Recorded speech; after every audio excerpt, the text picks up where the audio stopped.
Welcome into the Steelers Talk live show presented by Prize Picks. I'm your host, Jack Sperry. I hope you guys had a great weekend, and now we're ready to talk some Steelers football here as we got some pretty big news here in recent hours as quarterback Brandon Sorsby is going to be available in the 2026 NFL Supplemental Draft this year. And as we know, the Pittsburgh Steelers don't have their locked-in answer at the franchise quarterback position long-term. Could the Pittsburgh Steelers make a bid for Sorsby's services? And if so, how high of a bid should they be willing to make? I'm going to be answering those questions in our first segment on today's live program. And then also on today's show, I'm going to have my updated list of team needs and free agency targets for the Pittsburgh Steelers as we approach training camp. Then we'll get into our final rookie player profiles here. We're going to be doing a 2-for-1 here with Gabriel Rubio and Robert Spears-Jennings in one video to kind of wrap up our rookie profile series here this summer. And then, of course, we have to redo the Week 8 Madden Sim here because Ponzi had Myles freaking Garrett on the Browns roster last week. We're not going to point names and blame the finger here at anyone in particular. We just have to redo it. A lapse of judgment. We're just not going to point any fingers. Well, hopefully the Steelers can actually win this one. Of course, the Steelers lost in heartbreaking fashion in last week's stream, and we decided to redo it because Myles Garrett's not on the Browns, and it's ridiculous to have him on the Browns and then have him impact the game, right? So we're going to redo that game here today, so make sure you guys stick around to the end of the show for our latest Madden simulation. And I want to see who are the real ones in the chat. We got over 130 people already watching live around the world. Spam those me's in the chat if you've already liked the stream. We got 130 people watching live. 22 likes, though. I would love to get to 40 likes before we get into our first segment today. So get those super chats in, get those me's in there. Let's give some shout outs. We got Eugene Payne, we got Czar Craig, Mr. Deadhead, Michael is here, Robert, Gray Marrow, Mr. Deadhead, Czar Craig is here as always. We've got JT Clover, we got my lovely my lovely wife now, Cassie Sperry, almost double messed up there. That was a double whammy. Yeah, it was almost a double mess up there, but I caught myself. Fluffy is here. We've got Maxi Triple D Games. We've got Frontal Bore. We've got Eric, Fluven, Alyssa, I Drop Sounds. We've got Young Javs. Hope I'm saying that right. We got Chuck Dugan. Lonnie Summerfield is here. Mickelson is here.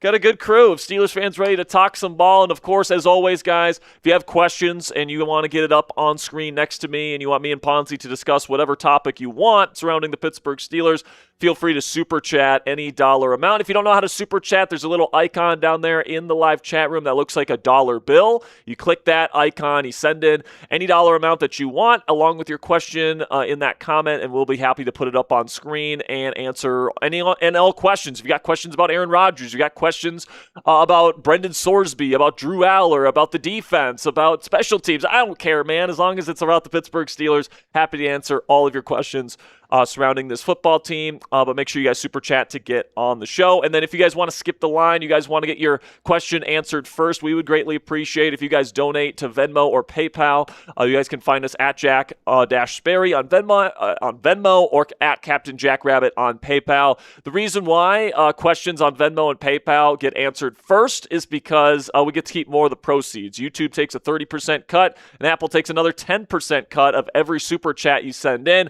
But with Venmo and PayPal, we get to keep more of the proceeds that you guys donate to the channel. So if you guys want more of your dollars to go back to us at the channel instead of conglomerates like Google and Apple, make sure you guys send in your donations via Venmo or PayPal. Again, the addresses there are on the screen. Now, before we get into our Steelers coverage today, I want to tell you about a presenting sponsor on our live show here at Steelers Talk, which is Prize Picks, America's #1 sports picks app. The World Cup is finally here, so you can get your soccer lineups in over the next several weeks. So if that's not really your thing, you're not a soccer fan, Prize Picks has a number of other sports to choose from like baseball and more to enhance your sports viewing experience this summer. You guys can take a look here at this World Cup a lineup that we have going right now. This is a 6-time multiplier, so you guys can put in a $10 entry fee to win $60 if you guys can get all 3 of these correct. So download the Prize Picks app today to get in on the fun and use code HMA when you play your first $5 lineup to receive $50 in lineups. That's code HMA when you play your first $5 lineup to get an extra $50 in lineups with Prize Picks. Click the link in the comments and description to download the app today, and a big thank you to Prize Picks for sponsoring Steelers Talk Live. All right, Ponzi. Well, you're the Texas Tech Red Raider fan. Unfortunately for you, Brendan Sorsby will not be playing football for your club this year, but he is entering the supplemental draft here, which is going to be taking place in late July, right before training camp begins. And he's apparently going to be doing a pro day. I think it's July 11th is when he's nearby us. Yeah, nearby us, actually. So he's going to be training here over the next month or so. He's going to be doing his pro day in about a month, and then the supplemental draft will happen right before we kick things off in Latrobe. So I think it's going to cost at least a second-round pick for the Steelers to get Sorsby. I don't think a third-round pick's going to do it because I think teams like the Cardinals, Jets, those teams would for sure bid a third-round pick for him.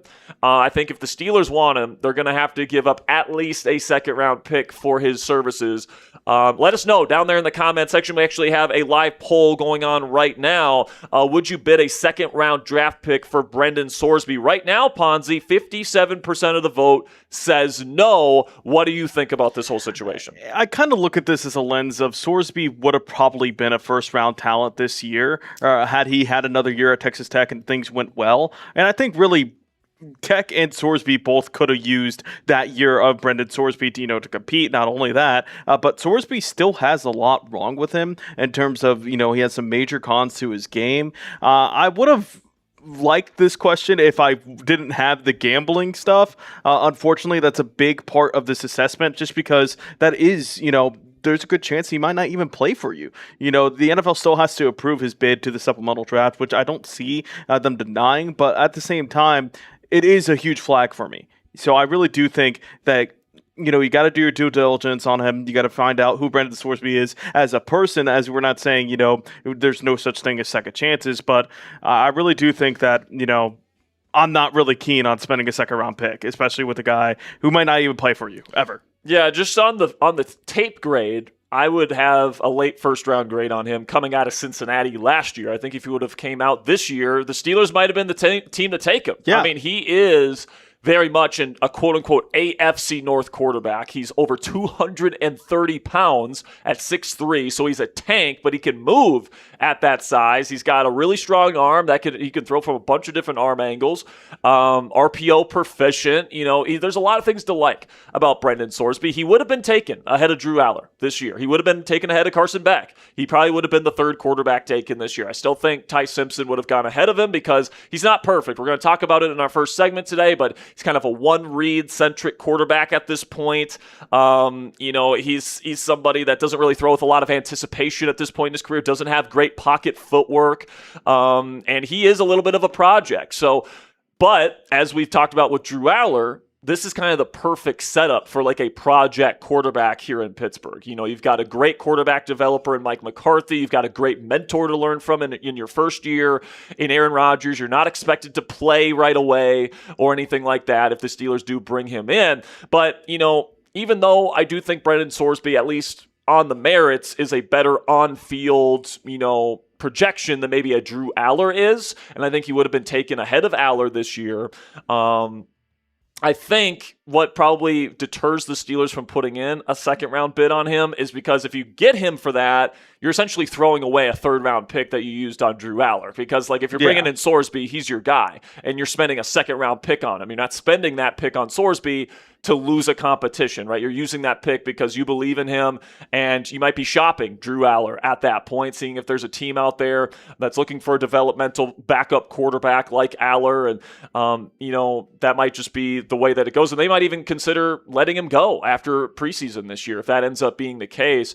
That would be unfair to Drew, obviously, but, sometimes life is not fair, and if the Pittsburgh Steelers really believe in Brendan Sorsby and they believe that he can be be their next franchise quarterback and they believe in him more than Drew Aller, you can make an argument that the Steelers should put in a bid for Sorsby. Now, I also understand the argument against. You have two younger quarterbacks that the team claims to believe in, and Will Howard and Drew Aller. You're kind of having those guys battle it out for the future at this position. So we'll see what ends up happening. I think one way or another, Ponzi, this will not end with Brendan Sorsby being a Steeler, because I think a team ahead of the Steelers in round 2 is going to put in a bid. I don't know who. It could be Tampa. It could be Arizona. It could be the New York Jets. It could be any number of those teams. Right? There's teams that are ahead of the Steelers in the draft order currently. That could very well put in a second-round bid for Brendan Sorsby, and I don't think there's any way in hell the Steelers spend a first-round pick on Sorsby after what happened with the game. And I really do think that a team with draft capital like the Jets might take him, just because the fact that they already have multiple first-round picks in next year's draft. So, in their defense, get our quarterback a year earlier, then shore up the offense or defense with generational talents like Jeremiah Smith. This 2027 draft class is going to be loaded. So a team with multiple first-round picks, what's a second to them? Yeah, exactly. And also, if the Jets or the Cardinals or one of these teams picks up Sorsby, that opens them up, if they have a bad season this year, to draft a Jeremiah Smith or, a Stewart from South Carolina at the edge rusher position next year. There's some really good positional players coming out next year's draft. So if you have your quarterback and you only had to use a second-round pick on that QB, then you can think about using your top draft choice on a blue-chip player at a different position. But I guess we'll just have to see what happens here. But Hunter Dillman coming in with a $5 Venmo. Appreciate you, Hunter. Says, is Jalen overpaid at $24 million as a nickel? Do you think his attitude is problematic? He comes across as been there, done that, lack of passion. If Jalen is hurt, who subs in his role? Bunch of good questions there, Hunter. I'll answer them one at a time. Listen, man, if Jalen is what I think he could be, which is one of the best big nickel players in the National Football League, I think he's absolutely worth the contract that he currently has. Now, I don't think he's making $24 million this year. Let me just double check here. Steelers cap. I know he has a pretty big cap hit. I know, but I think let me see here. So his cap hit this year is $17.2 million. All right, that is according to Spotrac or Spotrac, however you pronounce that. Over the cap, I think, has it at $24 million this year, but over the cap is wrong. All right, over the cap didn't account for the restructure that the Steelers and Jalen did after the trade. Okay, so over the cap is wrong. Do not use that source as your Jalen Ramsey contract source. Spotrac actually has that done. So his cap hit isn't $24 million; it's actually $17.2, which is better. And if he's a Derwin James type of big nickel, if he is, a Nick Emenwari kind of big nickel, where it completely changes the math in the run game.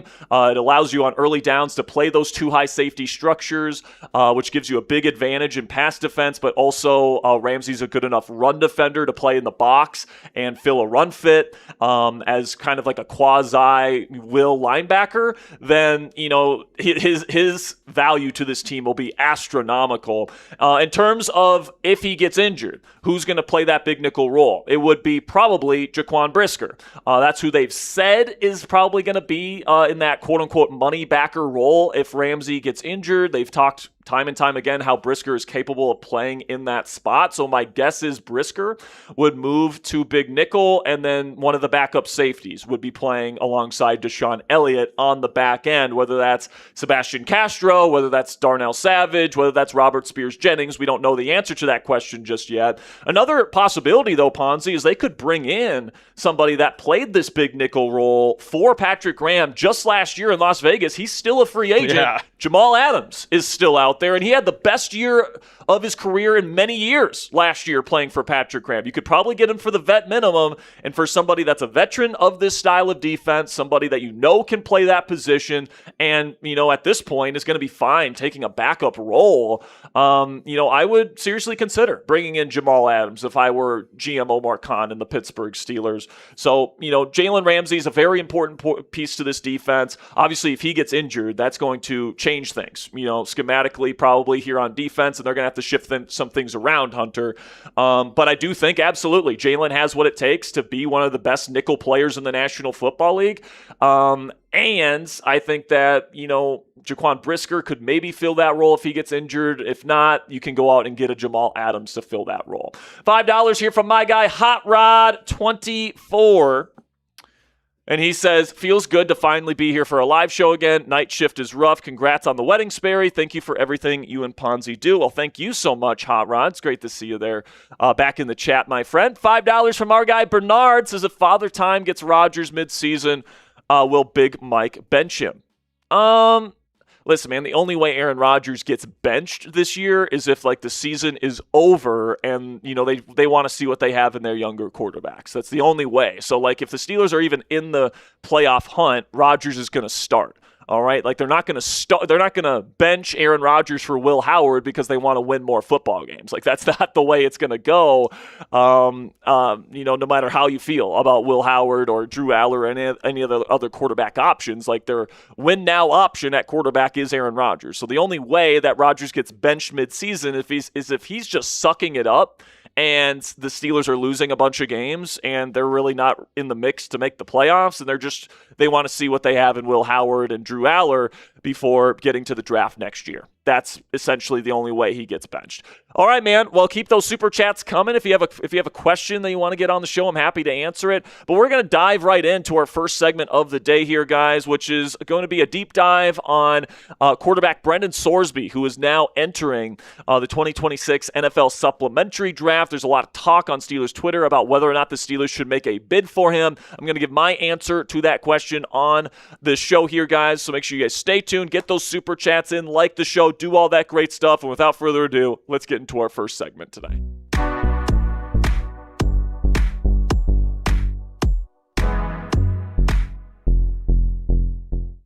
Welcome into Steelers Talk by Chat Sports, presented by Prize Picks. I'm your host, Jack Sperry, and quarterback Brendan Sorsby is entering the 2026 NFL Supplementary Draft, and he's going to be one of the more highly touted players to enter the Supplementary Draft in many years. And today on Steelers Talk, I'm going to be kind of posing the question, should the Pittsburgh Steelers put in a bid for Brendan Sorsby this year? And if so, how high of a bid should they be willing to put in for a quarterback of Sorsby's talents? Now, before I get into the content today, I'm going to be putting out some Brendan Sorsby film analysis and some clips out on my social media here on my X account at Jack_Sperry. So if you guys want to kind of get some clips, kind of get a better feel of everything I'm going to be talking about here today about Brendan Sorsby, his pros, his cons, all that different stuff, make sure you give me a follow at Jack_Sperry on X for more Brendan Sorsby content. But first here, let's start with the pros with Brendan Sorsby and what he could potentially bring to the table for the Pittsburgh Steelers if they were to bring him on to the team. Of course, the NFL Supplementary Draft is in late July, right before NFL training camps open up, so that he would be joining the Steelers in Latrobe for the first time if he joins the Steelers. But the pros here, we'll start with the size. This guy is a tank, all right? 6'3", 235 pounds. He's over 10 pounds heavier than Drew Aller, who's 6'5", all right? So this guy, he's got some thickness to him, all right? Let's put it that way. I think that this is going to be a very sturdy body type in the National Football League, so I think that he's going to be able to probably relatively stay healthy throughout the course of his NFL career, knock on wood, but this is definitely somebody that's built to play in the AFC North, in my opinion. But he's also a plus athlete at that size, all right? He's not a dynamic guy, right? He's not Lamar Jackson. He's not, Jaden Daniels. He's not any of these, crazy good runners at the quarterback position. But at 235 pounds, this guy can move and he can make a defense pay for forgetting about him as a rusher, all right? So he brings that to the table as well. And then another physical tool that he brings to the table is the awesome arm talent he brings to the table, all right? He's got not only great arm strength, capable of pushing the ball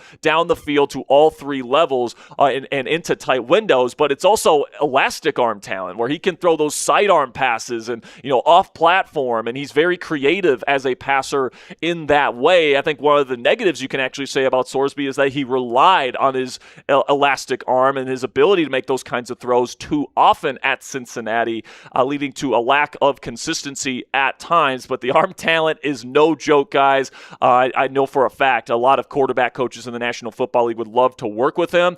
And he just fits, just physically, the prototype of that AFC North quarterback that Mike McCarthy and Omar Khan talked about all throughout the draft process. It's a reason why they ended up drafting Drew Aller out of Penn State, because he's also big with great arm talent, right? So Sorsby, might have been somebody the Steelers would have considered taking in the first round because he does fit, kind of the physical mold that they look for at this position. But alongside of that, he was very RPO proficient. He's very, very accurate to the short area of the field, something you can't say about Drew Aller during his time at Penn State. This guy was very accurate on those RPO kind of short passes, wouldn't leave layups out there on the field the way Drew Aller would at times there at Penn State. But something that could make Brendan Sorsby a special player at the NFL level is the playmaking instincts, right? You look at all the great quarterbacks in the National Football League that can elevate their teams, they're all great playmakers out of structure. And this guy is a natural at that, getting outside of the pocket,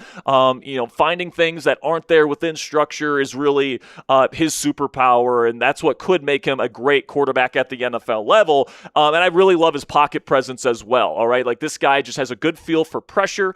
He knows how to make guys miss out there when he's navigating the pocket. He knows when to step up. He knows when to step out. He just has that really good feel that's very, very difficult to teach a quarterback heading into the league. And Sorsby has NFL star potential, in my opinion. He's got the arm talent. He's got the size. He's got the playmaking instinct that you look for. We're going to talk about some of the cons here coming up here that he needs to fix heading into the league, but the physical tools are all there to make an NFL star quarterback. And I'll say this, I think Sorsby probably would have gone higher than Drew Aller in the NFL draft this year. I think he probably goes either late first or early second round. And maybe the Steelers would have been the team to take him. Like, if he was coming out, this big, strapping, strong-arm quarterback coming out of Cincinnati, it would not have surprised me if the Steelers spent their first-round selection on Sorsby this year if he came out. And honestly, I really do think that he would have been on the Steelers' radar, so it's possible he still could be on the Steelers' radar as we speak here today. So coming up here on the show, I'm going to be breaking down the cons of potentially spending a second-round pick in the supplemental draft on Brendan Sorsby. I'm going to be letting you know whether I think he's worth that bid. But before we get into the rest of today's show, let me tell you about a presenting sponsor here on Steelers Talk, which is Prize Picks, America's #1 sports picks app. The World Cup is finally here, so you can get your soccer lineups in over the next several weeks, or if that's not really your thing, Prize Picks has a number of other sports to choose from, like baseball and more, to enhance your sports viewing experience this summer. You can even look ahead to next year's football season with this Prize Picks projection here, where you guys can get $105 in winnings on a $20 entry fee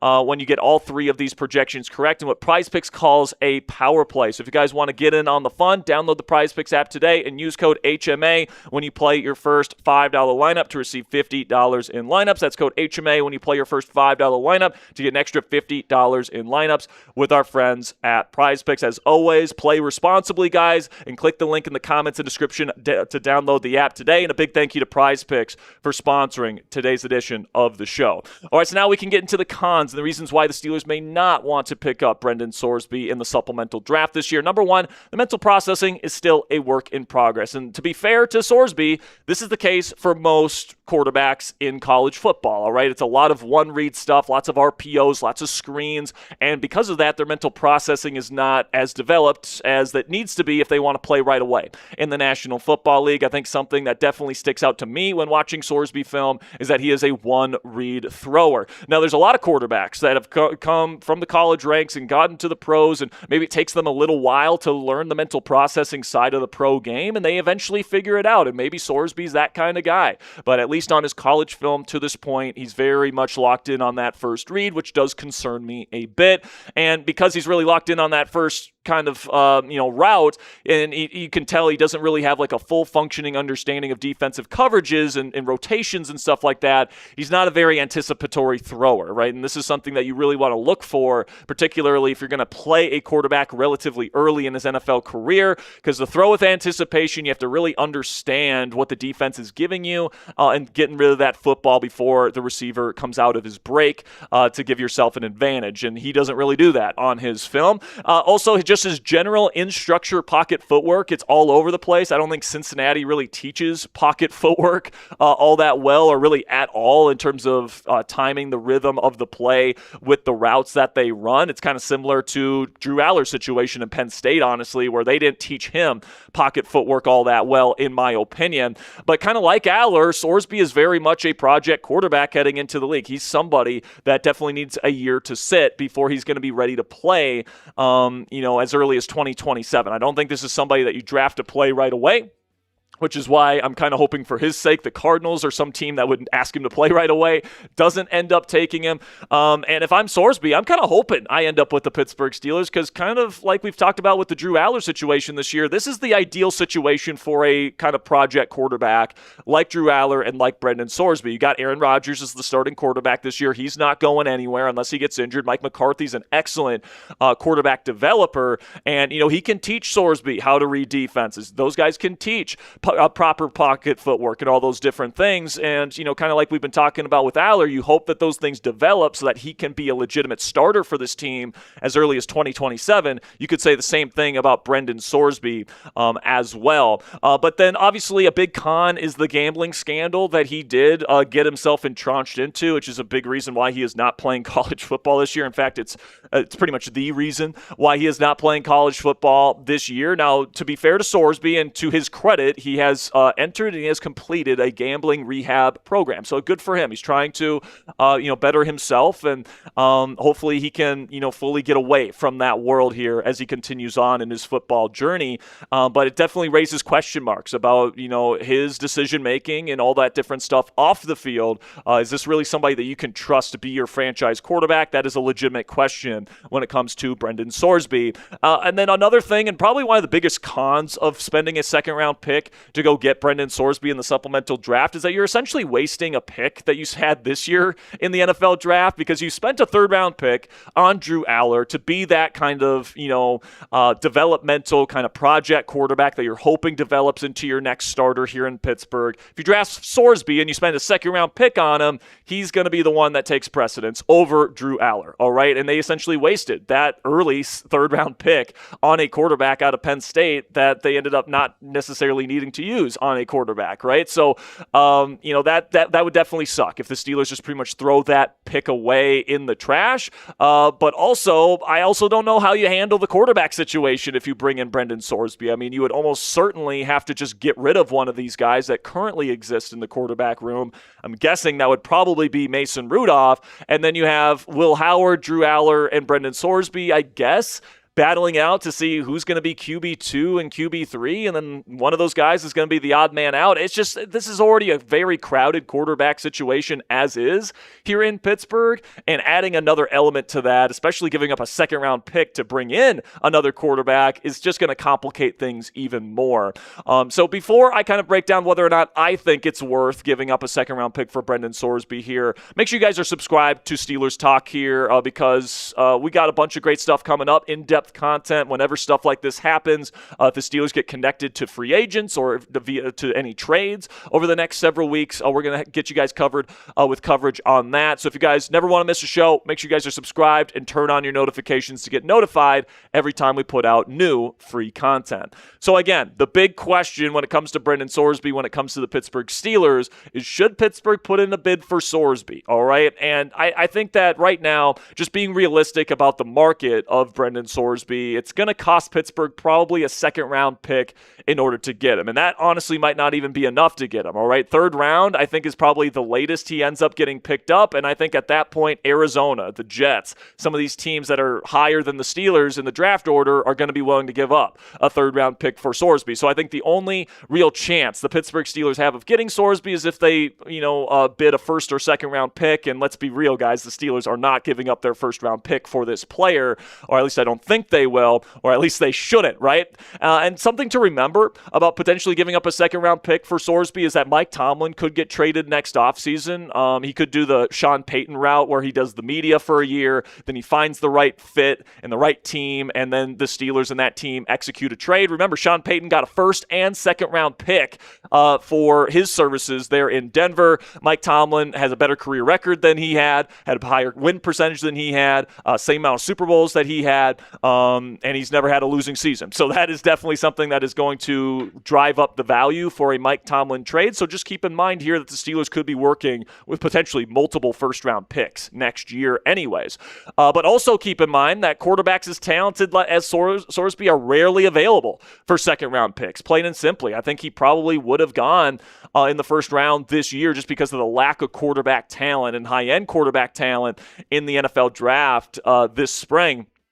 And, if he would have came out next year, he probably wouldn't have been there for the second-round pick that the Steelers could theoretically use on him in the supplemental draft right now. So my take on the whole situation, guys, is it all depends on your evaluation of Sorsby. If Mike McCarthy believes in this guy, if he likes him more than Drew Aller, if he thinks that this is the next franchise quarterback of the Pittsburgh Steelers, I would say put in a second-round bid for him. It doesn't guarantee that you end up getting him. I wouldn't use a first-round pick on him in the supplemental draft, but if I really like him and I think that I can get him at a discount here, I would put in a bid for a second-round pick, and I would let the chips fall where they may. Now, my take on this whole situation, guys, when it comes to quarterbacks, and particularly long-term quarterback answers, is that if you don't have one, you got to keep taking swings, all right? Even if you just spent a third-round pick on a guy in Drew Aller, even if you just spent another draft pick on a guy in Will Howard the year before that, neither of those guys are established right now. So the more, young, talented quarterbacks that you can add to this roster,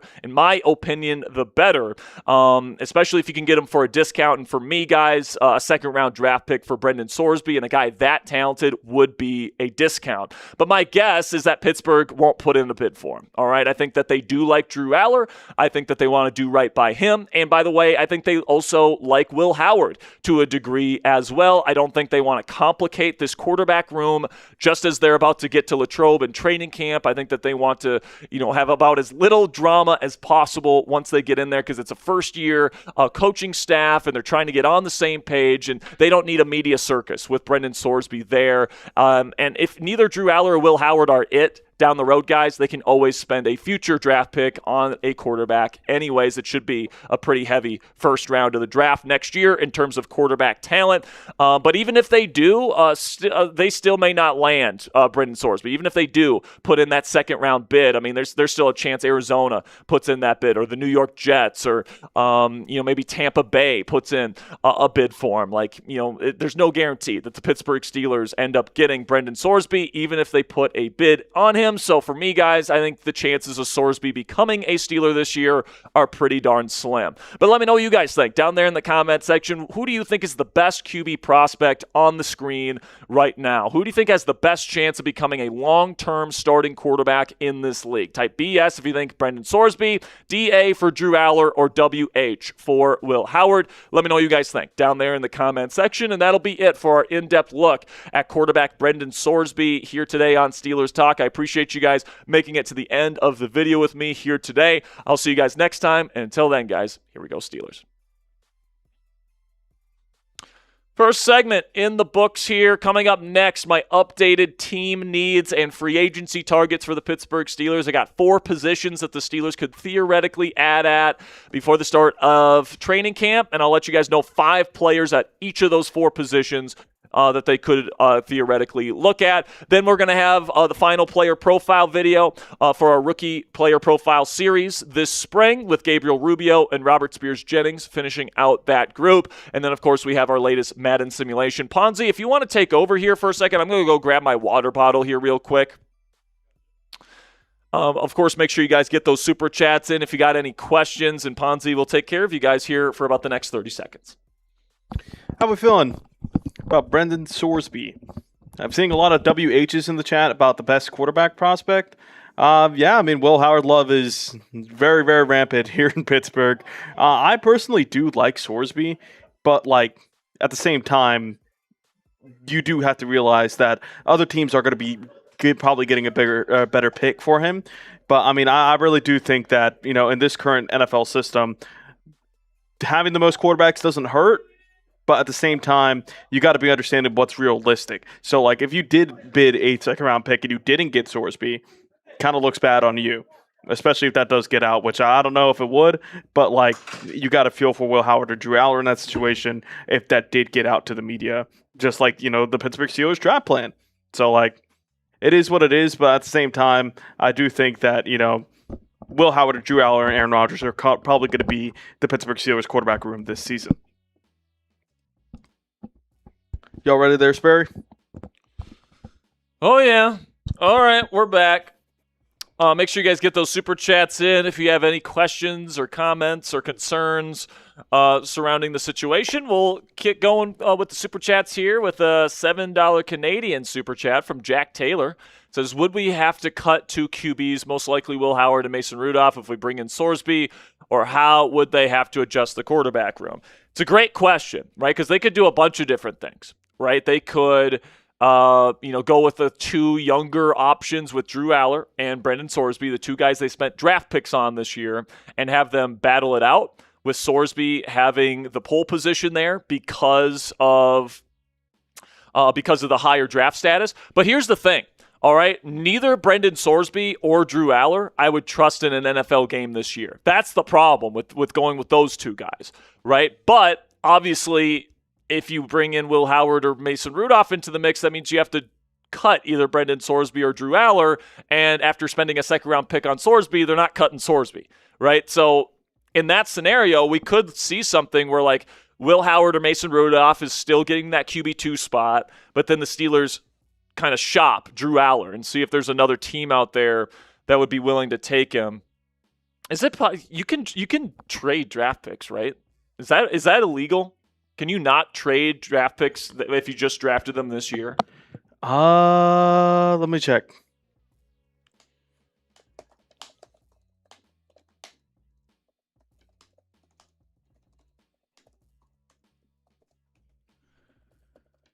So it says, yes, you can draft. What's up, Sonny? I think you're short right now. Latrobe, what is that referencing with Drew Aller? It's Penn State. Or not Penn State. It's where the Steelers have training camp. Let's see. Hold up.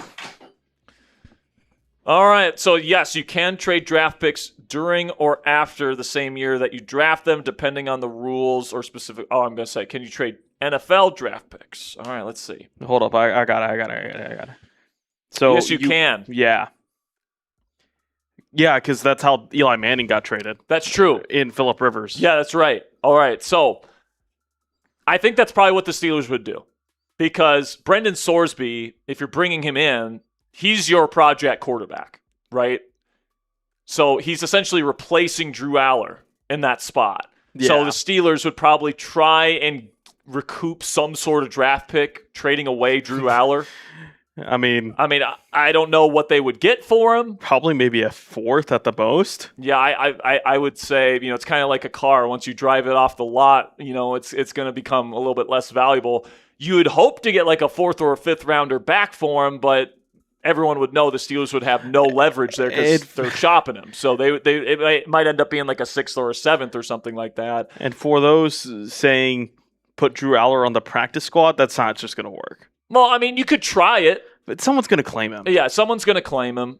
Like, that's not... You have a better chance of putting Will Howard on the practice squad. Yeah, you do. You do. And, like, if I'm in the business of, like, I want to have this Steelers quarterback room with Brendan Sorsby, I might have where I have Will Howard on the stash and then call him up on a game if we have to. There's even a good chance... Like, I saw it floated around here on NFL media that NFL might even just put a 1-year suspension on Sorsby for the gambling, which that honestly probably makes things a lot easier for the team that's drafting him, because you're going to give him a redshirt year anyway in most cases. That's true. So, like, if we're talking about, like, if that's the case, obviously you could keep 3 and Will Howard, Mason Rudolph, or I know James Harrison said that he wants the NFL to give him a lifetime ban. Yeah, which I don't think they're going to do. Like, maybe they do suspend him for a year. I don't know, but because, like, if you look at previous cases of the supplemental draft, a guy like Terrell Pryor, which I think the Raiders spent a 2nd or a 3rd, this is kind of comparable to that situation. Yeah, where he got into some legal trouble, into some, being ineligible from the NCAA for receiving benefits, and so, like, that's kind of comparable to this situation where I think the Raiders used a 2nd on him, or if not a 3rd. It was still a day 2 draft pick, and, like, they basically had to stash him But for a listen, year. man, this question is exactly why, and maybe the best explanation for why I don't think the Steelers are going to get in on this mess. All right, I think they're going to pass on Sorsby because they like Drew Aller. They drafted him 76th overall. They like him. All right. He's already started to build a relationship with Aaron Rodgers, and he's their project quarterback option, right? Then you have your Will Howard and Mason Rudolph, who's going to be battling for that QB2 spot this year, right? And if you add Sorsby to that mix, it just gets all wonky. And I don't think the Steelers want to do that right before camp, in a first year, practice or first year coaching staff. I don't think they want to do that. So, maybe if Rodgers decided to retire, I think they definitely would have been in on this, and they would have just said, go out there and, battle it out. Battle Royale. See which quarterback sticks, and see which one plays the best. But that's not the case. Rodgers is back, right? And there's only a certain amount of spots that they're going to have for quarterbacks on the active roster, because obviously only one plays at a time, and every quarterback you have on the roster that's not the starter is pretty much dead weight on the roster. So you don't want to have more than 3 on the roster for that reason, but it's already overcrowded as it is. So that's why I'm kind of like, don't touch it. I could understand the reasons for and against going out and getting Sorsby, but if you do, I think you probably have to try and trade Drew Aller, and I'm not sure what the trade value would look like at this point, because obviously he's completely unproven. So I don't know. So reading up on this, Terrell Pryor was suspended 5 games in the NFL when he was trying to dodge his suspension in the NCAA, which is a different situation, I understand. But, there is precedent for him getting suspended. I don't know if it would be for the entirety of his career, like James Harrison says. But, I do think that it would probably be a substantial suspension. Although Kayshon Boutte had the similar thing coming out of the draft, where he was actually kind of doing the same actions that Brendan Sorsby was, and he wasn't suspended for that. He was actually arrested. So yeah, we don't know. Obviously, we don't want to speculate on anything like that. But like I said in the video, I don't think this is even something we're going to have to worry about. Yeah, I really don't think. It is worthy to talk about it because obviously, sure. Yeah, that's why. I mean, we talked about it for a reason. It's worth talking about. Exactly. It's a very interesting story, very interesting scenario. It's just, I think at the end of the day, the Steelers like Aller. He was their guy. That's the guy that they picked, and they're going to stick with that. And we'll see if Will Howard earns the QB2 job over Mason Rudolph in camp. I'm guessing he will, just because of everything that's coming out of camp right now is that he's playing pretty well, and Rudy is not. So my guess is the 3 quarterbacks on the roster will be Rodgers, Howard, and Aller. And then, we'll see if Howard gets a chance to play this year via a Rodgers injury or something like that. We'll see how well he plays if he gets that opportunity. If we don't see Howard this year, my guess is Aller will definitely be in the driver's seat to probably be the starter next year. Yeah, and unless they draft a rookie in the first round. There's still so many ways that this could play out. And they could always go the veteran option again. Yeah, I just I think Steelers fans are really done with that. I think Mike McCarthy was brought in to find the next long-term starting quarterback of this team. Yeah. And I understand going with the short-term veteran option this year to set the foundation and to provide your younger guys a nice mentor. But I think once we get into 2027, we're probably starting to look more towards starting a potential long-term answer as opposed to another short-term kind of solution. The only way that I see a veteran come in is if this team is really, really close. They go to the AFC Championship, or they even have a close game in the AFC Divisional, and it's this team just needs a quarterback. And I don't know, man. If you are that close, do you even maybe if the Cowboys are hey, we want to get rid of Dak because they drafted Sorsby or something like that? Mm-hmm. Do you try to trade for him? Do you try to get a veteran option? Okay, this team is really talented. We have good pieces here. There's a lot of options. Exactly. It's what we're trying to say. There's a lot of different routes that the Steelers can go down next offseason. But it's really just going to come down to how well do Howard and Aller play behind the scenes this year. Is Howard even going to be on the team this year, right? Yeah. If Howard gets cut, we know who the long-term plan is at quarterback exactly here in Pittsburgh. and that's Drew Aller. So, we'll see what happens moving forward. But I will say right now, I think the betting favorite right now is Drew Aller will be the starting quarterback of this team in 2027. There's obviously a lot of different ways this could still go, but I think right now the most investment, the most talent presides with the rookie out of Penn State. Exactly. $2 in Bernard says Caleb Williams puts A-Rod 2 behind Brady. What does that mean? Caleb Williams recently had an NFL interview, and he was talking about his top 5 quarterbacks. Oh, and he said he has Aaron Rodgers at 3? At 2. Oh, at 2, just behind Brady. I mean, fair take. Fair take. I mean, there's a number of quarterbacks that it's a fair take, in my opinion, to have at number 2 behind Brady. I think you can make a case for Peyton Manning. I think you can make a case for Joe Montana. I think you can make a case for Rodgers. And is there anyone I'm missing there? I don't think so. I think those are probably the main ones that you're probably thinking about at number 2. But yeah, I think that's fine. $5 in Bernard's is just watch A-Rod tape last season. Dude still has a gun. Absolutely he does. I think the issue that I don't think anybody says that he doesn't have a gun. I think, to be fair to the people that don't like Rodgers, I don't think their argument is he has a weak arm. I think their argument is he doesn't use it. He just dinks and dunks it all day, and he doesn't want to hold on to the ball, right? He doesn't want to get hit, is what they all say, right? And I think the chicken or the egg question is, was he not throwing the ball down the field last year because he's scared to get hit and he doesn't want to hold the ball? Or is it because he knew he didn't have enough weapons to get open down the field, therefore he wasn't going to try and play the game that way? I think there's a decent chance it's the latter, and we'll see this year. He has no more excuses. He's got the downfield weapons to make it work. So we'll see what happens, Bernard. What's that? Still got one more? Cool. Let me see if I can read it. This one is from Eric Cable, $2. Says, can't have 3 developmental QBs on the roster and Aaron Rodgers. I completely agree. You can't have 4 quarterbacks on the roster.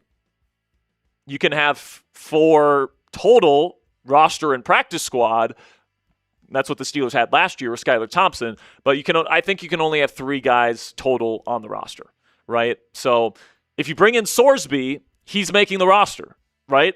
And I think what you do is you trade Drew Aller out of here, and then you cut whoever loses the QB2 situation between Howard and Mason in camp. So that's where I think it would go if the Steelers end up bringing in Sorsby. But like I mentioned in the video, I don't think they bring in Sorsby because I don't think they want to give up on Aller. I think they believe in him. They've put him through their program during the offseason here, and they're hoping that he can take steps during training camp as well and in the preseason games. I think this would just kind of put a big monkey wrench in that entire process, so I don't think they'll do it.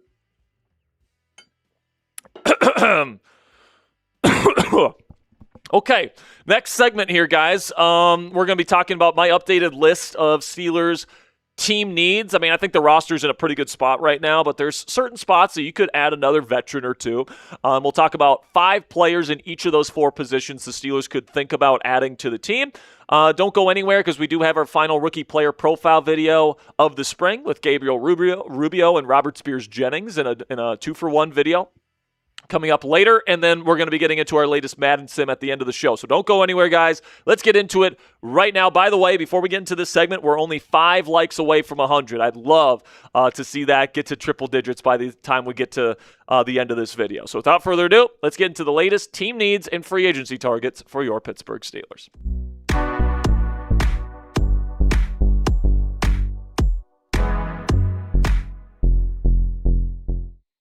Welcome into Steelers Talk by Chat Sports, presented by Prize Picks. Use code HMA when you play your first $5 lineup on the Prize Picks app to get $50 in additional lineups with our friends at Prize Picks. And on today's edition of Steelers Talk, I'm going to be breaking down my updated list of free agency targets for the Pittsburgh Steelers. And the way we're going to kind of structure this today is I got 5 players at Pittsburgh's 4 top positional needs that can help improve Pittsburgh's roster here in 2026 as we approach Steelers training training camp here in just a few short weeks. Now, if the con artist strikes and the Pittsburgh Steelers make a move for a big-name player, make sure you guys are subscribed for our breaking news coverage. Of course, last year, kind of surprisingly, the Pittsburgh Steelers traded for Jalen Ramsey and Jonnu Smith, right, in the middle of the summer. So if you guys don't want to miss any of those stories or any of those rumors that pop up throughout the course of the summer here, make sure you guys click that subscribe button to always get updated on the latest Steelers rumors. All right, so now, before we start, remember that Pittsburgh only has about $6 million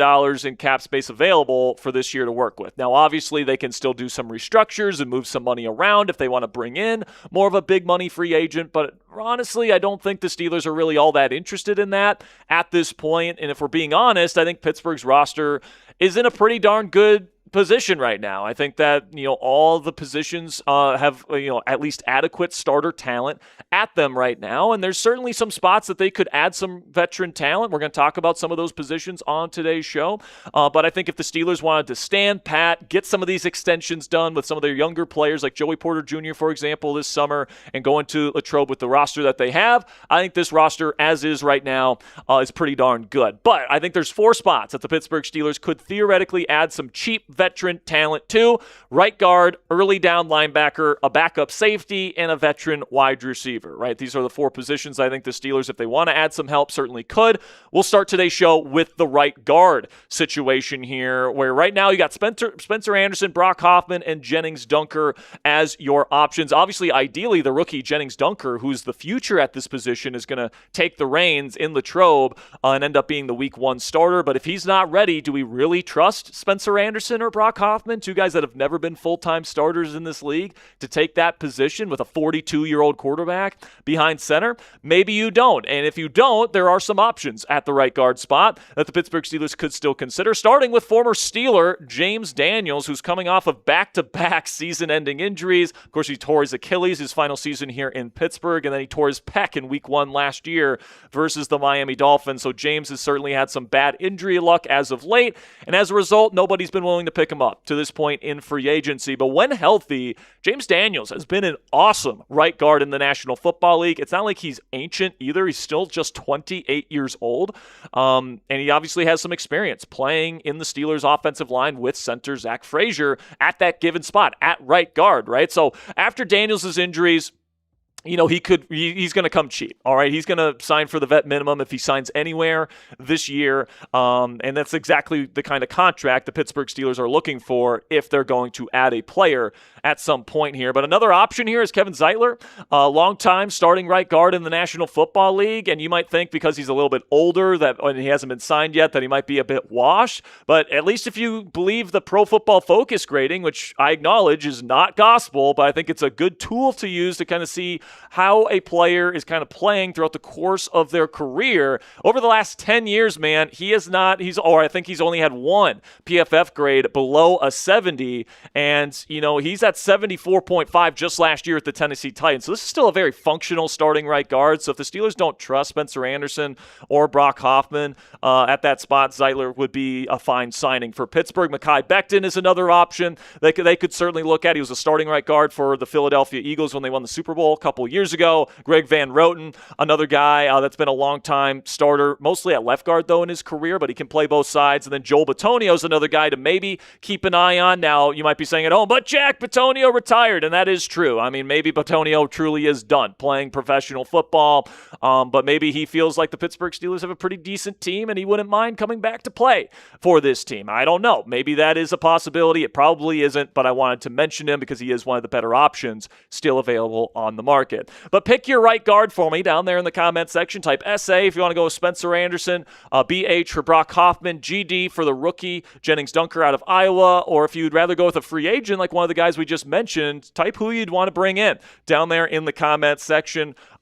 And while you answer that question, let's have a word from our sponsor today here at Prize Picks, which is America's #1 sports picks app. The World Cup is finally here, so you can get your soccer lineups in over the next several weeks, or if that's not really your thing, Prize Picks has a number of other sports to choose from, like baseball and more, to enhance your sports viewing experience this summer. You can even look ahead to next year's football season, where you can take the more or less on future projections on things like passing yards, receiving touchdowns, interceptions, and more. This particular projection you see on screen, you guys can win $105 in winnings from Prize Picks on just a $20 entry fee if you get all 3 correct in what Prize Picks calls a power play. So download the Prize Picks app today. Use code HMA when you play your first $5 lineup to receive $50 in lineups. That's code HMA when you play your first $5 lineup to get an extra $50 in lineups with Prize Picks. Click the link in the comments and description to download the app today, and a big thank you to Prize Picks for sponsoring today's edition of Steelers Talk. All right, so now we can talk about the inside linebacker situation here. Right now, I do think Patrick Queen will be that every down, probably green dot in this defense. Peyton Wilson, it sounds like, could be getting a larger role, maybe even an every down role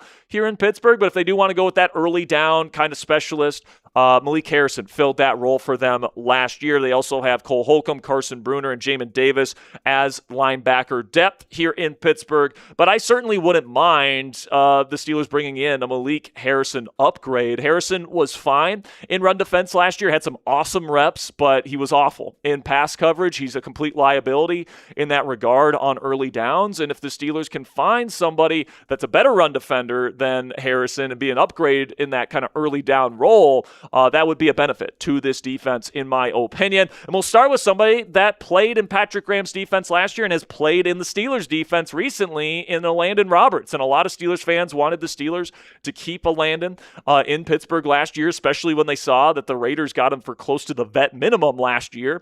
But Landon is still currently a free agent. He's still one of the best run-defending inside linebackers in football, and I think he would be an upgrade over Malik Harrison here in Pittsburgh. He's still an awesome run defender. He knows this Patrick Graham defense and, the communication and all that different stuff. He does have established chemistry with everybody, here in the Steelers defense, or at least most people in the Steelers defense right now. He's just 2 years removed from being a starter in this group. And, he would come cheap. Probably the vet minimum is probably what you could get him for. So all that kind of, checks all the boxes in terms of what the Steelers are looking for in a potential Malik Harrison replacement. But another guy that, would be a solid replacement is Bobby Okereke, formerly with the New York Giants, had a poor season last year. There's a reason why the Giants let him go, and nobody has brought him back in. But he's been a very solid, very well-rounded starting linebacker for a very long time. Was a team captain for New York for a couple of years there as well. So he's certainly somebody that is a pretty darn good player and, showed that he could do that in New York. Last year, obviously, showed some regression and, had some tackling issues that weren't there earlier on in his career. But he's definitely somebody that I would be okay with if the Steelers wanted to bring him in free agency. Jermaine Pratt is another one of these guys that fits into that early down linebacker type of guy, good, decent tackler. He's been known as a good run defender, but he's terrible in pass coverage. Honestly, I probably wouldn't even prefer him over Malik Harrison at this point, but Pratt did play for Patrick Graham in Las Vegas for a short time. Then Denzel Perriman, another guy that played in Patrick Graham's defense there in Las Vegas, known again more as a run-defending linebacker, not very good in coverage, but you can make an argument that he's better than Malik Harrison, even at this point in his career. And then Eric Wilson, somebody that's played some time there for Brian Flores in the Minnesota Vikings, also known as kind of a bigger run-defending type of linebacker if you wanted to bring in that type of guy. And two guys that I'm probably saying no thanks to in the linebacker market that I've heard thrown out there are Bobby Wagner and Devin White. Wagner is just a complete liability going sideline to sideline and in pass coverage at this point in his career. He's pretty good with between the tackles and he's highly intelligent, great leader. I just don't know if that's exactly what the Steelers are looking for at this point in terms of somebody that's just so slow at this position. And then Devin White, all he can really do is blitz. He's a terrible run defender, terrible in pass coverage. There's a reason why he couldn't even play in the Raiders defense last year. He was that bad. So for me, guys, Landon Roberts is the linebacker I'd like to bring in if the Steelers are bringing one in before training camp. So if you agree with me on that, you'd like to see E-Rob back here in Pittsburgh, make sure you guys click that thumbs up icon and like today's video if you'd like to see E-Rob back in the black and gold. Now we can shift here to the safety room here in Pittsburgh, where right now Deshaun Elliott and Jaquan Brisker are slated to be this team's starting safeties. And then Jalen Ramsey will be playing big nickel, but he can slide in and play safety when they play base or whatever. And if there's an injury, Ramsey can theoretically play safety, even though I think he's much better playing closer to the line of scrimmage. You also have Darnell Savage, Sebastian Castro, and Robert Spears Jennings. But right now, Darnell Savage is probably that guy that's coming in to play safety if there's an injury. And let's just be completely honest with each other, guys. That isn't terrific depth at this particular position. And we saw last year what happened to this team that didn't have good safety depth. It was a big issue for this team, and they had to play Jalen Ramsey out of position just to survive. Maybe if the Steelers want to bring in another veteran backup, I would certainly be okay with that. We'll start here with a guy that wouldn't necessarily play safety. He'd play more of a big nickel kind of money backer role, but Jamal Adams, who played that money backer role for Patrick Graham in this Raiders defense last year and had the best year of his career in the last several seasons. And, he's kind of that tweener type of body type where he's kind of like a safety, but he's also kind of like a linebacker. He can play, in that nickel position if you absolutely need him to on early downs. And I thought he really thrived in that role last year in Vegas. Still hasn't been signed. You can probably get him for the vet minimum. And obviously, he's familiar with this system that Patrick Graham is installing. I think if you bring him in as a backup, big nickel to Jalen Ramsey in case there's an injury there, that makes a lot of sense. But then Donovan Wilson, if you want to get a backup, a true safety here, Wilson makes a lot of sense. He was a starting safety for Mike McCarthy's defense in Dallas for a number of years. He previously was an excellent athlete. He's lost a step as he's gotten older, but I would definitely trust Donovan Wilson in an NFL game before I would trust Darnell Savage at this point. Bring him in. He's familiar with both Jason Simmons and Joe Witt Jr., especially Joe Witt, who was with McCarthy for many years there in Dallas. I think that makes a ton of sense for the Pittsburgh Steelers. Then we get to Jordan Poyer here, who's actually really good friends with Aaron Rodgers. They've gone on ayahuasca trips together. He's actually in Rodgers' documentary when he takes his ayahuasca trip. He's talked about Poyer very glowingly throughout the years. And then last year, he actually played okay for the Buffalo Bills. He had a 68.6 PFF grade, which was his best since the 2021 season. So kind of a bounce back year for Jordan Poyer. If you want to bring him in as a backup safety, I think Rodgers would love that. Not that we're catering to Rodgers or anything like that, but solid backup safety. Then Xavier Woods, another kind of backup. Same thing goes for Jimmy Ward, who's a longtime starter there in San Francisco that's had a bunch of injuries, but some other guys that you can consider for that third kind of backup safety role. Now, coming up here on Steelers Talk, we still got one more position to talk about, veteran wide receiver. I'm going to break down a couple of options that the Steelers could look at if they want to add another pass catcher here. But before we get into the rest of the show here, I want to tell you about our other sponsor here on Steelers Talk today, which is SeatGeek. The Steelers 2026 schedule is now set, and tickets for every single Steelers game this year, home, away, and international, is now available for purchase on the SeatGeek app. Use code CHAT10 to get 10% off your next set of tickets. And the SeatGeek app, guys, it's super easy to use, and right now there's a ton of great value picks there at Acrisure Stadium for the season opener versus the Atlanta Falcons. You can actually see the actual plot there of Acrisure, where you guys can see a lot of green on there. That means good value according to the value system there that SeatGeek uses on their app. And whether it's a baseball game at beautiful PNC Park with the kids or an Ed Sheeran concert with the wife, SeatGeek has your back. Each ticket is rated on a value scale of 1 to 10, so you know you're getting a good deal. Look for the green dots when you're using the SeatGeek app, because green means good, red means bad. And of course, I have a code for you guys to get an even better deal. Use code CHAT10 for 10% off your next set of tickets on the SeatGeek app. One more time, it's 10% off any tickets with promo code CHAT10. Make sure you click the link in the description to download the app and have the code automatically added to your account so you can use it later on. And a big thank you to SeatGeek for sponsoring today's edition of Steelers Talk.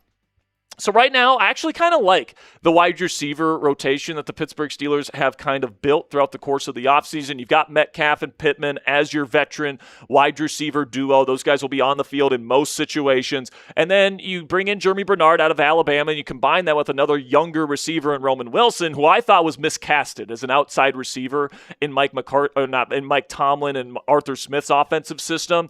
Wilson's going to play more of a true slot specialist, which I think could help unlock his skill set. And then Jeremy Bernard can play inside or out. He's a very versatile skill set. Can use him in motion. Can even use him in the backfield if Brian Angelico and Mike McCarthy want to get a bit creative. But here's the thing, man. Jeremy and Roman are completely unproven young wide receivers. And you remember, Aaron Rodgers is a quarterback that throughout his career greatly prefers working with veteran receivers because Rodgers is a quarterback that highly is dependent on timing and rhythm, and he expects receivers to be at a certain point in their route at the time that he gets to them in the progression. And he really requires working with professional route runners if he's going to have success. And, there's a reason why Rowan Wilson was benched last year is because he couldn't get on the same page as Rodgers. Hopefully that's different now that he's playing in the slot. Hopefully Jeremy Bernard is capable of doing that in year one. But if not, I do think that Rodgers may advocate once again to go out and get a veteran wide receiver of some kind. But you also have to remember here, Pittsburgh doesn't have a lot of cap space, and there's still a couple of receivers that are on the open market that could command a decent amount of money, probably too much money for what the Steelers are willing to pay. Those would include Stephon Diggs, Tyreek Hill, and Deebo Samuel. Now, maybe one of these guys is willing to play for close to the vet minimum for a chance to play with Aaron Rodgers or something like that. That would be terrific.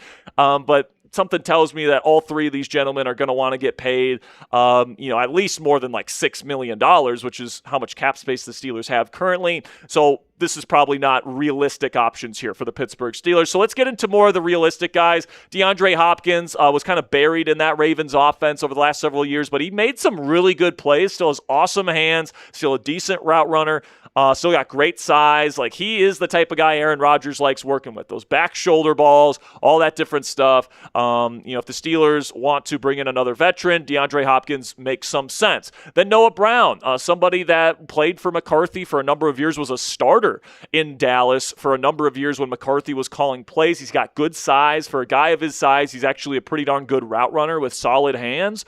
But his thing is he can't stay healthy. He couldn't stay healthy his 2 years there in Washington. He had injury issues when he was at Houston and in Dallas and all the places that he's been. So this is not somebody that is necessarily trustworthy, but he is another veteran option. Tyler Lockett was an absolute nothing burger for Las Vegas. But if you don't particularly trust Roman Wilson and you're looking for someone to play that role as a smaller kind of deep threat kind of guy, Tyler Lockett can theoretically still do that, I guess, but I think he's definitely lost the plot athletically. Definitely wouldn't necessarily recommend. It's just a bigger name that I threw on here, to be quite frank with you. Then Curtis Samuel is kind of like a Jeremy Bernard type where, he's kind of a Swiss Army knife, short yardage. He's not really going to be a route runner for you or anything like that, but he's a tough guy, versatile Swiss Army knife type of guy. If you want to bring him in, you could. I don't think I would. But then another name here, just to throw out there that continuously gets connected to the Pittsburgh Steelers is Allen Lazard, who is still a free agent. And by the way, for a reason, Allen Lazard stinks. All right. But as we know, Aaron Rodgers loves working with his guys. Apparently he personally called Robert Tonyan to have him come to the Pittsburgh Steelers. Would not shock me if A-Rod gets on the phone again for one of his favorite receivers of all time in Allen Lazard. And then an honorable mention here, let's say we get into the season and Roman Wilson and Jeremy Bernard are just not connecting with Rodgers, and Rodgers wants a true veteran presence. I wouldn't be shocked if he gives Adam Thielen a call and tries to get him to come out of retirement. And I wouldn't be shocked if Thielen says yes to that. It sounded like he's kind of open to that possibility when he was on, I think it was Christian Kuntz's podcast earlier this offseason. He loved playing for the Steelers and Aaron Rodgers as his quarterback. So I'll never say never when it comes to Thielen and that possibility, as long as Rodgers is still this team's starting quarterback.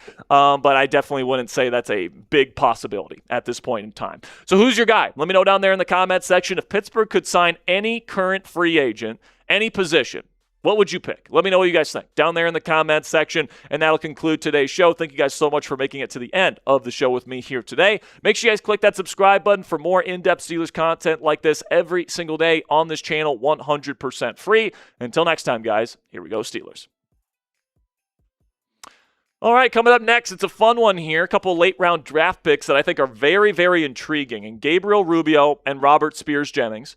I'm going to be doing a double or a dual player profile here for these two rookies to finish up our rookie profile series this spring.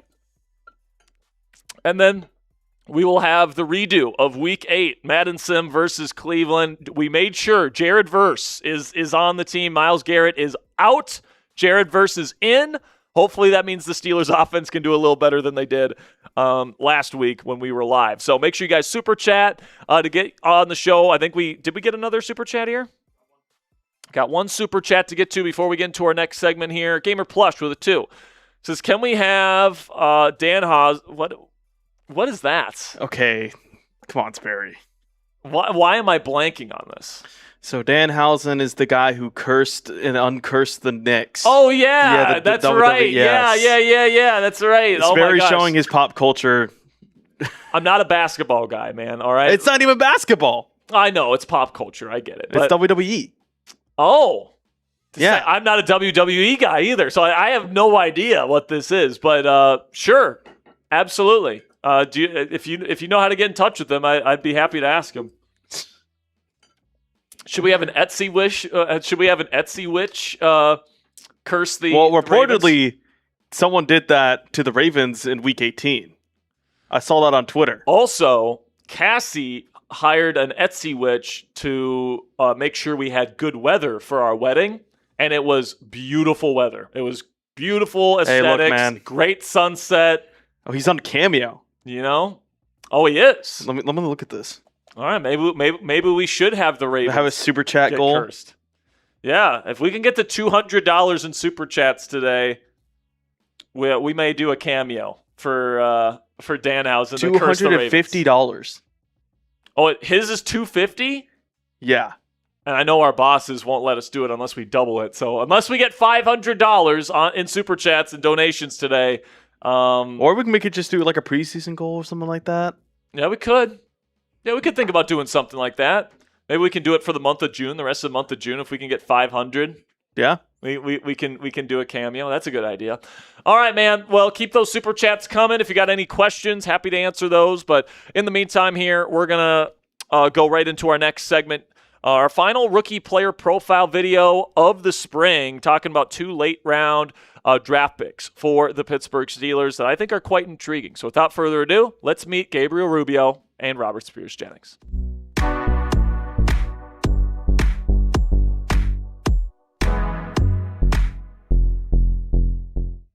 Welcome into Steelers Talk by Chat Sports, presented by Prize Picks. I'm your host, Jack Sperry, and today it's time to meet both defensive tackle Gabriel Rubio and safety Robert Spears-Jennings. We are doing a dual rookie player profile video today here on Steelers Talk, and I think that both of these guys have a lot of intriguing positives to talk about, as well as maybe some concerning negatives to talk about as well. But before we get into their profiles today, make sure you guys like the video to welcome these two to the Steel City. Look at these two guys. They're two happy Steelers right here signing their rookie contracts. I mean, Rubio looks like Wario up here with that giant mustache, man. I think that's great. So if you love that mustache like I do, man, click that thumbs up icon to welcome these two rooks to the Steel City. All right, so let's start here with the mustached man himself, Gabriel Rubio, 22 years old, coming out of Notre Dame, 320-plus pound nose tackle, and he's known for the run defense that he brings to the table. He's good two-gapper, takes on double teams well, really fills that middle of the Steelers' defensive line, or at least we're hoping he's going to. Now, the thing about Rubio is that he did not rank inside the top 600 on the consensus big board this year. So this is definitely a player that you probably could have prioritized as a UDFA. But obviously the Steelers saw something in this young man's film to take him with not just a 7th-round pick, but a 6th-round pick. And listen, man, I was definitely skeptical when I saw that name come across the Chiron initially when we were watching the draft. But I turned on the tape, and I saw the reasons why the Steelers took him, all right? Like, he does have some injury stuff. We'll talk about that here. But his run defense tape is legitimately really good, all right? Like, he can hold those double teams really well, can make plays on the pass or on the rusher. Like, this guy's a legitimate run defender. And, like, he was a big part specifically of that defense 2 years ago when they ended up making their national championship appearance. Like, he was absolutely stuffing people back there. And now he's a Pittsburgh Steeler. So, obviously, nose tackle's been a big kind of bugaboo for the Pittsburgh Steelers here. As of late, Keanu Benton got played out of position there for many years. Now they're fixing that issue, hopefully, with Rubio, part of that kind of solution. But the cons with Rubio, and the reason reason why he wasn't even in the top 600 on the consensus big board this year was because he's extremely injury prone, multiple injuries, and he's actually coming off a very major injury. He's not a good athlete at all. I think his relative athletic score was like a 3 or something. Like, it was just absolutely terrible. And then he has no pass rush upside, right? So I don't think a lot of people really looked at the film of Gabriel Rubio pre-draft. I know for sure I didn't. Obviously, I did scout some Notre Dame defensive players, but I wasn't looking at number 97 for a lot of that time, and frankly didn't play a whole lot last year. So listen, man, based on the film that I watched on Gabriel Rubio throughout the course of his college career, I think if he can stay healthy, he's got a chance to be a legitimate early down nose tackle in the NFL. All right, he does a really good job holding the line of scrimmage, doing that part of his job. And, that's going to be his job. He's not going to be asked to be a disruptive guy. He's not going to be asked to do all these different things that you ask, maybe an early down defensive tackle to do. But, if he's in there as like a depth nose tackle that can come in on early downs and play that role, I think that is absolutely fine for Gabriel Rubio with where the Steelers ended up taking him. And right now, I think he's going to slide right in as, probably the third nose tackle. I'm expecting Sebastian Joseph Day to play first team nose tackle when they do play those 5-man fronts. I think Y.A. Black will be the backup for now. And then we'll kind of see. But Y.A. can play both the nose tackle and the defensive end spot in this particular scheme. So I think Rubio will probably be towards the bottom of the Steelers' defensive line depth chart. But I think that he'll play on special teams. He'll do that sort of stuff, and he will get some sort of in the rotation this year because injuries happen, right? So I do think that there's a chance he could make this team. He has to beat out guys like Logan Lee, Kevin Jabity Jr., Dean Lowry now to make the team, but I think there's a decent chance he could do just that. So predict it for me down there in the comment section. Will Gabriel Rubio make the 53-man roster this year? Simply give me a yes or a no down there in the comment section while I tell you about our presenting sponsor here on Steelers Talk, which of course is Prize Picks, America's #1 sports picks app. The World Cup is finally here, so you can get your soccer lineups in over the next several weeks, or if that's not really your thing, Prize Picks has a number of other sports to choose from, like baseball and more, to enhance your sports viewing experience. You can even look ahead to next year's football season with future projections on things like passing yards, receiving touchdowns, interceptions, and more. This is what Prize Picks calls a power play, so you have to get all 3 correct to cash in, but if you do so, you get more winnings. So in this particular projection, you get $105 in winnings on just a $20 entry fee. So download the Prize Picks app today and use code HMA when you play your first $5 lineup to receive $50 in lineups. That's code HMA when you play your first $5 lineup to get an extra $50 in lineups with our friends at Prize Picks. Click the link in the comments and description to download the app today. And a big thank you to Prize Picks for sponsoring today's edition of Steelers Talk. So now let's shift our focus here to Robert Spears Jennings, the safety out of Oklahoma that the Steelers spent a late-round draft pick on this year. And then we'll start the pros list here with Robert Spears Jennings with the incredible athleticism that he brings to the table. He's an insanely good athlete, and then he's an insanely good athlete, particularly with his speed at his size. All right, like when you just compare him to all safeties, it's about a mid-sized safety. But the fact that he runs a 4.32 at the size that he's at is very, very impressive. Okay, like he is somebody that absolutely can fly, and theoretically, that this provides him the opportunity to have incredible recovery speed, incredible range, to be a true free safety. I mean, he had an 8.91 overall relative athletic score this year. So I think he projects definitely more as a free safety than a strong safety at the NFL level. But despite that, he's actually a pretty solid tackler. When he's in open space and he's asked to, bring a guy down in the open field, he's capable of doing that. He only had, I think, like a 10% whiff rate in his college career, which is not so bad for a safety. And, I think that he is definitely somebody that, if you put a ball carrier in front of him, he can bring him down to the ground, which is part of the reason why I think that he can be a big-time special teams contributor down the road here for the Pittsburgh Steelers, as somebody that can, go chase that football, go chase that ball carrier and bring him down. Somebody with this kind of speed, this kind of size, and this kind of tackling technique and ability. I think that lends credence to the idea that this guy, at the very least, could be a big-time special teams contributor for the Pittsburgh Steelers on day one. Kind of similar, even though it's a different position, different body type, to Carson Bruner and what he was able to do as a late-round draft pick for this team last year. But the cons with Robert Spears Jennings is glaring. He is awful in pass coverage, all right? Whether it's eye discipline, whether it's change of direction ability, whether it's footwork, whether it's just mirroring and just, beating a guy in a one-on-one rep. He's terrible at all of it. Bad in zone, bad in man. He's bad in all of it, guys. Like, he is not a good pass coverage player.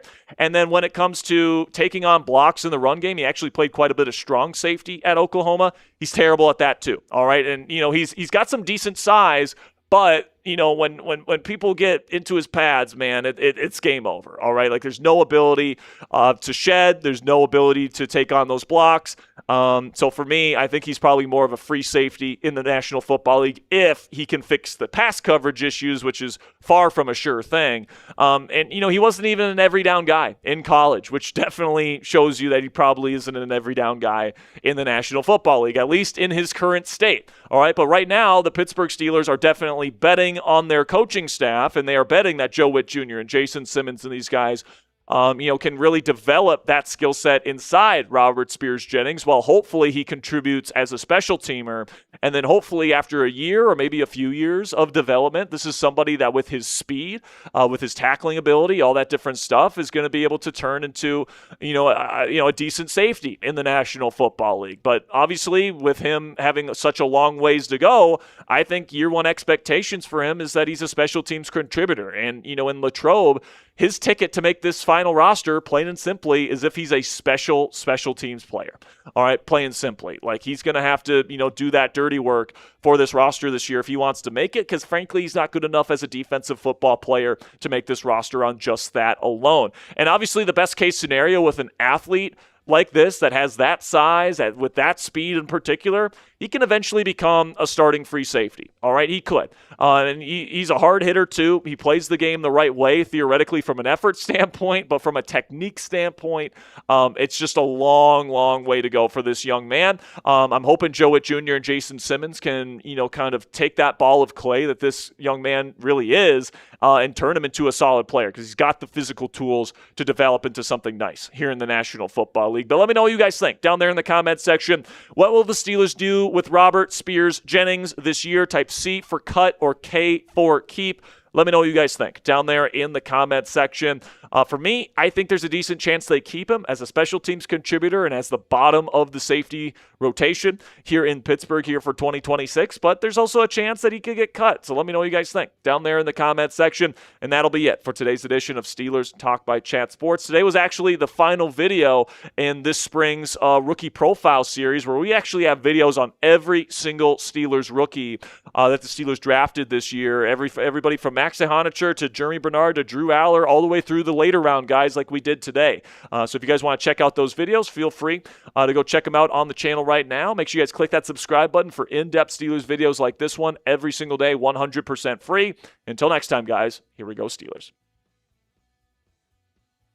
All right, it's time for the rematch. All right. And listen, man, if the Steelers lose this game, the Steelers lose this game. But listen, we did this stream last Friday, right? It was Friday, right? It was indeed Friday. And we were in the first drive of the game. And Ponzi goes, "Oh, Jared Verse is wearing number 95. And I look at him and I'm like, yeah, that guy's not Jared Verse. That guy is massive. In my defense. No. In my defense.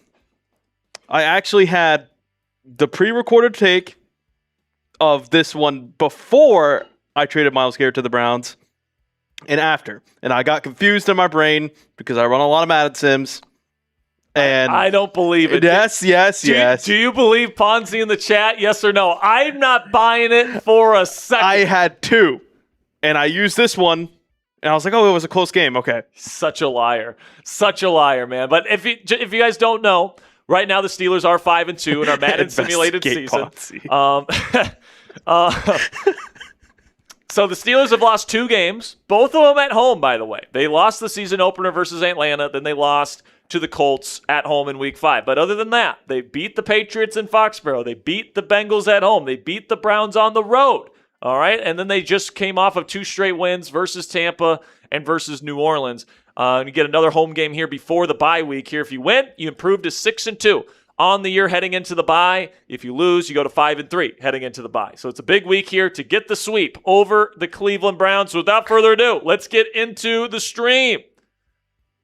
Yeah, as promised. As promised, we've got the Reese's Pieces Bowl here with the orange versus yellow matchup, and the kick is away.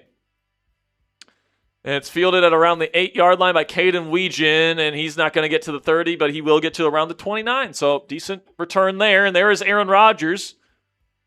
Looking like a bottle of mustard. With the rugby jerseys that the Steelers throw out there once a year. God, these things are so ugly, bro. Rodgers will start under center in condensed formation with a bunch out to the left. It's a double play action. He's got all the time in the world. He launches down the field, almost intercepted and incomplete. Tried to go to Michael Pittman Jr. down the field. Tried to go with a big shot. And he'll fall incomplete. 2nd down and 10.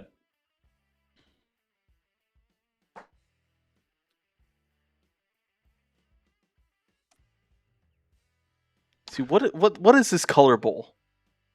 It's Reese's Pieces. No, I'm saying. Shotgun here. He's going to throw it out to Jalen Warren on a quick little dump off. Aaron Rodgers special right there, right, Ponzi? Just getting rid of it right away to a running back. 3rd down and 6. This brown versus yellow. Is it just Reese's Pieces versus mustard? No, Reese's Pieces are both orange and yellow. I'm crazy. Yeah, I didn't even. I was just thinking of Reese's. Shotgun here. Rodgers looking, throwing short, and short of the sticks. It's caught by Muth, but he did not get to the 1st down marker. Be 4th down and 1, and I'd be or this early in the game, Ponzi. I don't think the Steelers go for it. Yeah, they're sending out Bill Berg, Cameron Johnston out there to punt. Candy corn is the other one I was thinking of. Yeah, candy corn works. Kick is away. And they're going to let it bounce, and it goes into the end zone. Poor kick by Johnston. And it's going to be taken by Shadur Sanders. If you'll remember, Deshaun Watson was the starter for the Browns in Week 4 when we played them the first time. And now, apparently, the Browns have had enough because they haven't won a game all season. So they've switched to Shadur Sanders. Condensed formation here, just one receiver for Cleveland. They're going to hand it off to Judkins, and look at that. Nice tackle by Joey Porter Jr. there on the edge. Look good, play good, and we don't look good.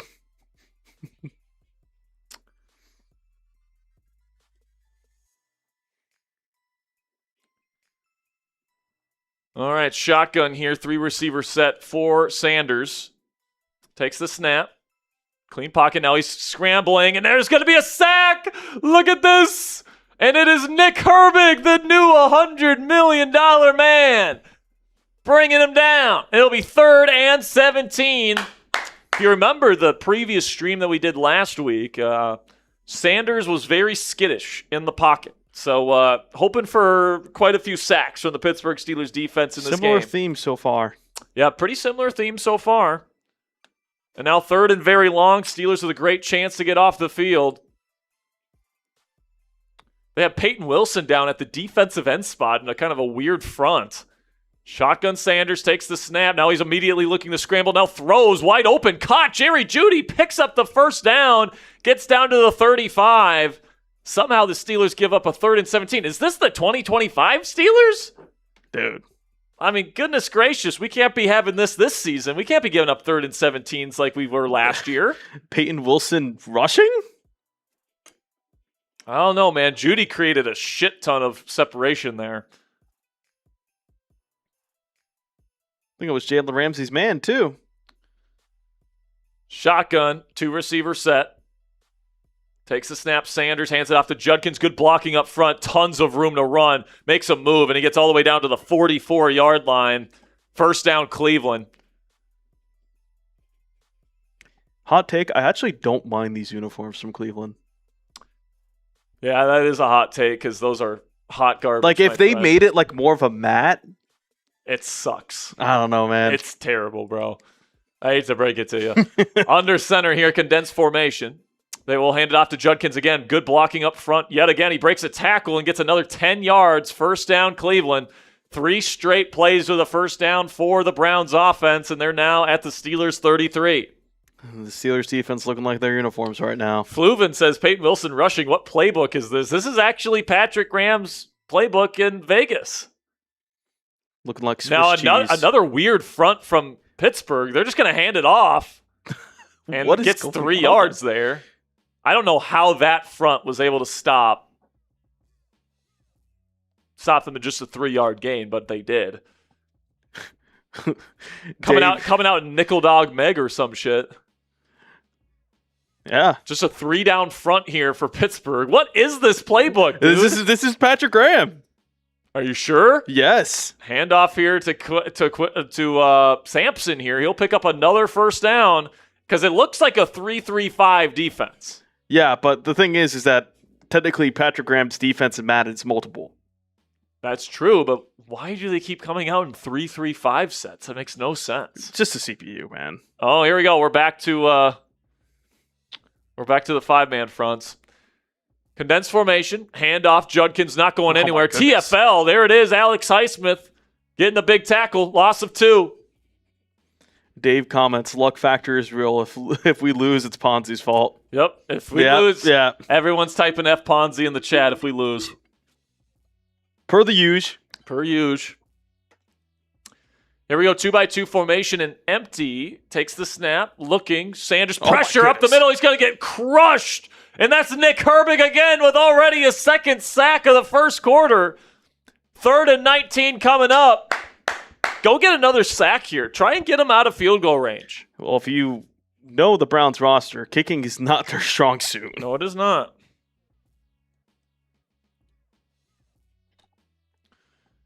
Two high safeties for Pittsburgh. Shotgun for Sanders. Only 2 receivers on the field for Cleveland.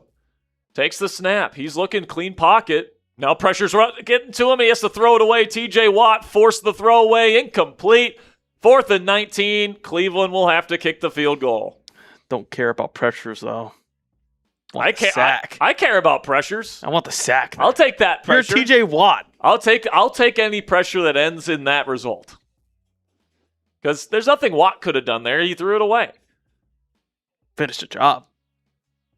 How would you expect him to finish the job there? Get off quicker. Please explain to me how the job gets done. Get off quicker.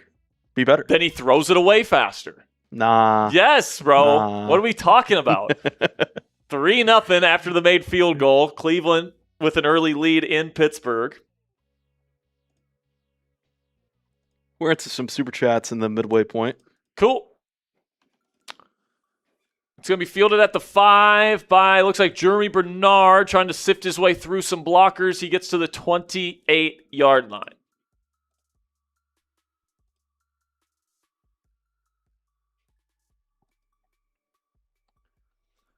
So that's where Aaron Rodgers and the Steelers offense will take over. Under center now. 2 receivers set, 1 in each side, and then a wing out to the left. Rodgers takes a 3-step drop, immediately throws it to Jalen Warren, and he's going to lose 2 yards. What the fuck? Well, technically that was a rush. Lateral. I guess. Yeah. What are we doing? Dude, if Jalen Warren doesn't catch that ball, that's dangerous.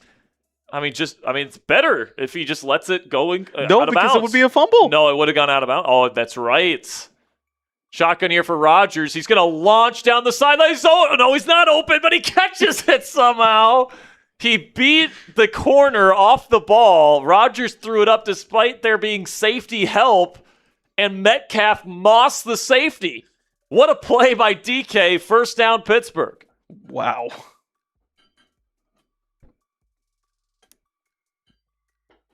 I formation, only 1 receiver for Pittsburgh play action. Rodgers throws quickly, caught. Looks like Darnell Washington with a 5-yard gain. And that's the end of the first quarter. Steelers down 3-0 here in this Madden simulation. Man, what a... Good play by Delpit there, I guess. But, Dude. Rodgers throwing the ball down the field a little bit here. Bombed it out to Pittman on the post. Bombed it out to Metcalf there. Offset I formation here. 2 receivers. Play action again. Rodgers pressure, fumble, and they have it, I think. No, the Steelers picked it up. Somehow the Steelers ended up with the football there. They sent a blitz. Rodgers didn't see it. He fumbled the football, and I don't know who picked it back up. Did Rodgers get this back? Warren did. Warren picked it up. Marco Mann with the 5. Aller had to play Superman every time he stepped onto the field at Penn State. I'm curious to see what Drew can do when he isn't asked to carry an offense. Me too, Marco, man. I think after a year of development and, you give him his shot next year with a good roster, he can do some good things. Here on 3rd and 14, throws to Pittman, caught, but just short of the sticks. I thought he got it. I don't know, man. That looked like a first down to me. I thought he got that, Ponzi. What is this? They're challenging. It's not Mike Tomlin anymore. Mike McCarthy challenges. This has got to be successful. Like he was clearly over the line to gain. Good throw from Rodgers over the middle.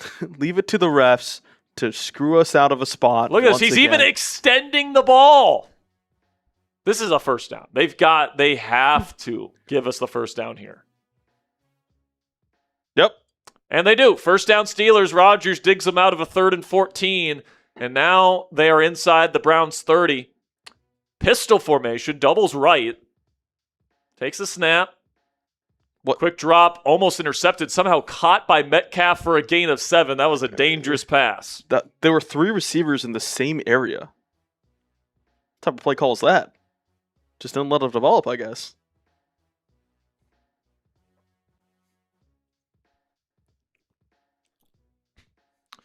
Shotgun, trips left with a single receiver out to the right. Takes the snap, Rodgers looking, throwing over the middle.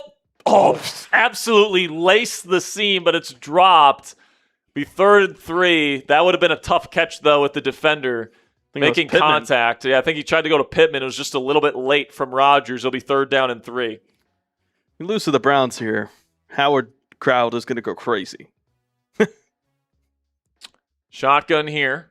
Rodgers takes the snap, just needs a short completion. No, he's going to throw on the run. What a dart from Rodgers to Bernard. First down on the run. Rodgers found Bernard in between 2 Browns defenders, and now they're inside the red zone at the 12. And Bernard points forward for the first down. Look at that. Nice little throw from Rodgers on the run.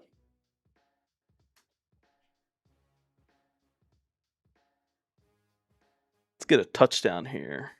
Type those TDs. I formation, just one receiver. Now they're going to fake it to Nowakowski and get it to Dowdle on the pitch, and it's a loss of 1, and Arthur Smith special right there.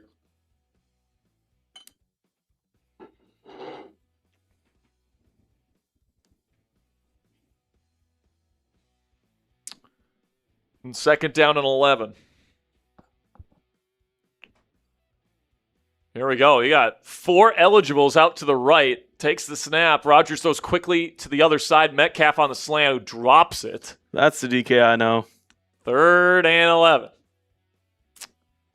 From the 12. So you pretty much have to score a touchdown here. You're going to have to pretty much on the or penalty, or you're going to have to be settling for a field goal here. But we have seen Rodgers on gotta have it situations 4th here down in the red at 22. zone deliver. Condensed formation here. Takes a snap, pump fake. Rodgers throws short of the sticks. Caught by Michael Pittman Jr. Be 4th down and 3. I think he kicked the field goal here. Yeah. It's still early.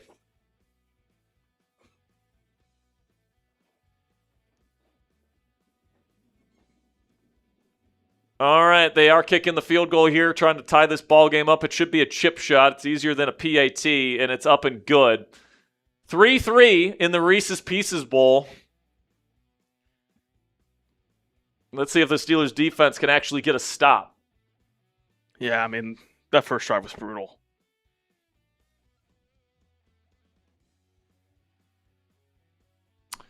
Boz kicks it away. It's going to be fielded. It's a good kick by Boz, fielded around the 2. And now the Steelers will bring their guy down at the 26-yard line. And that's where Shadur Sanders pumped up after getting 3 points on the Steelers defense last drive, getting ready for that second drive here.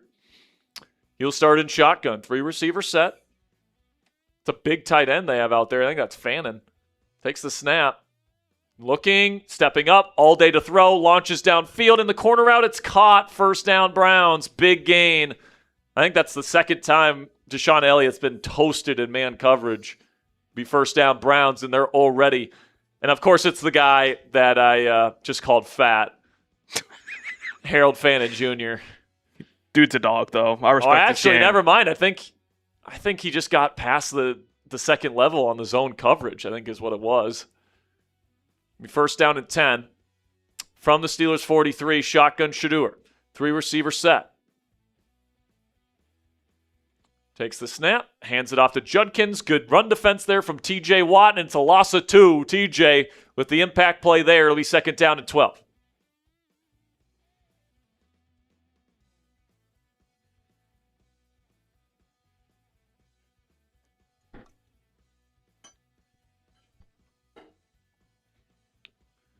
Weird 3-3-5 formation again. Now they're going to send a blitz, but Sanders has time in the pocket. He's going to step up. Now he throws out of structure. It's caught for another Browns first down to Harold Fannin.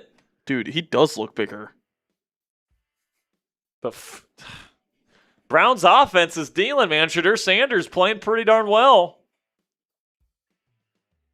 And now they're already at the Steelers 27. This Steelers defense can't do shit. Now they will hand it off to Judkins. He'll be met after about 5 yards, and it'll be a 5-yard gain.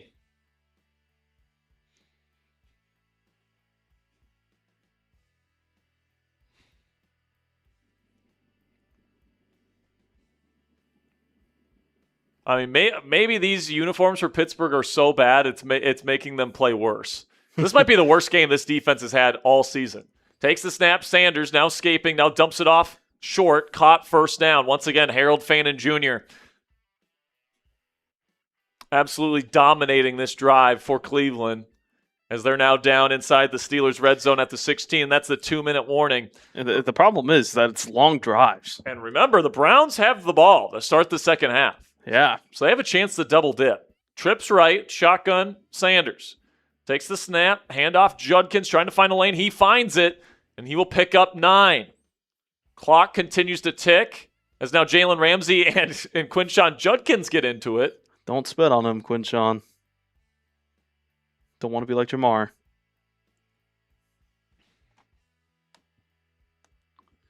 Now the Steelers call timeout. So the Steelers want another chance to possess the football. We think the timeout situation is finally fixed a little bit.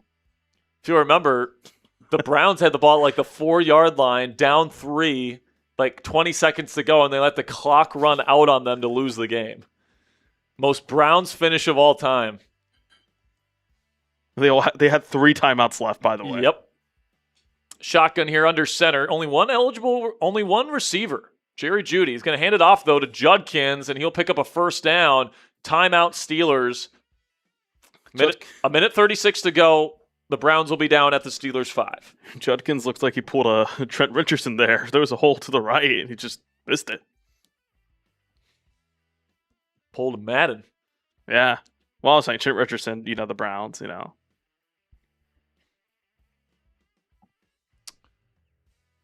First down and goal from the 5. Goal line formations out there on the field.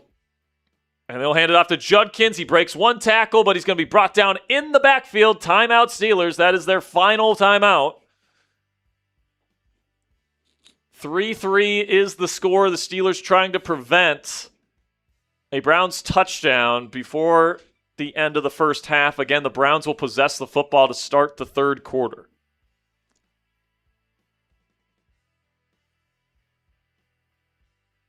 Shotgun for Shedeur. He's got a condensed bunch out to the right. Single receiver out wide to the left.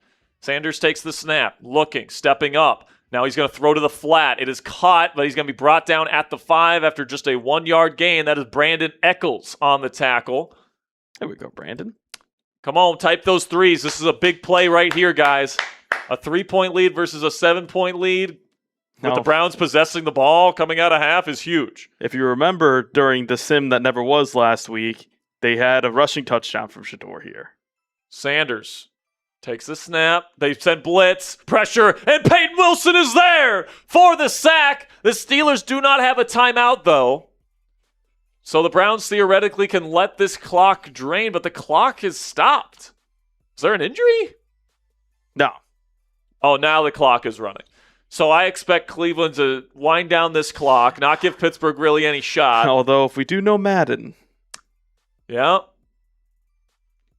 They'll snap it with like 25 seconds. Oh, Don't they let it go down? All right. All right, Cleveland attempting their second field goal attempt of the day, and it looks like block. Oh, almost blocked.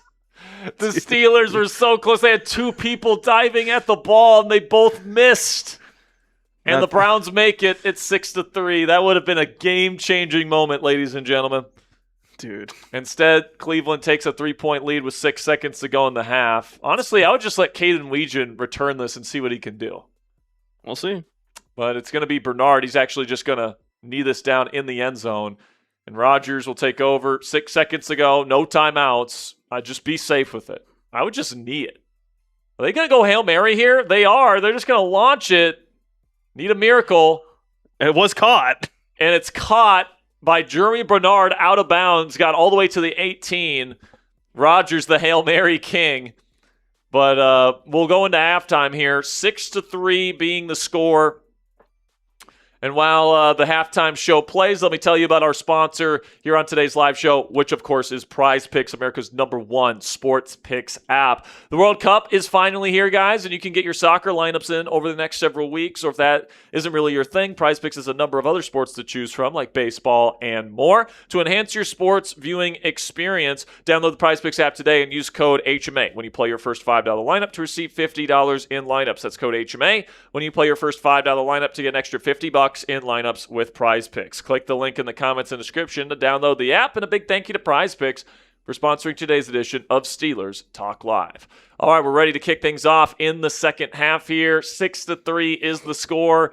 Steelers defense is held strong on a couple of strong drives from Cleveland, trying to prevent the Browns from scoring a touchdown and taking a 2-possession lead to start this half. It's going to be fielded at the 5, taken to the 28. That's where Shadur Sanders and this offense take over. Again, Quinshon Judkins, decent 4.3 yards per carry in this game.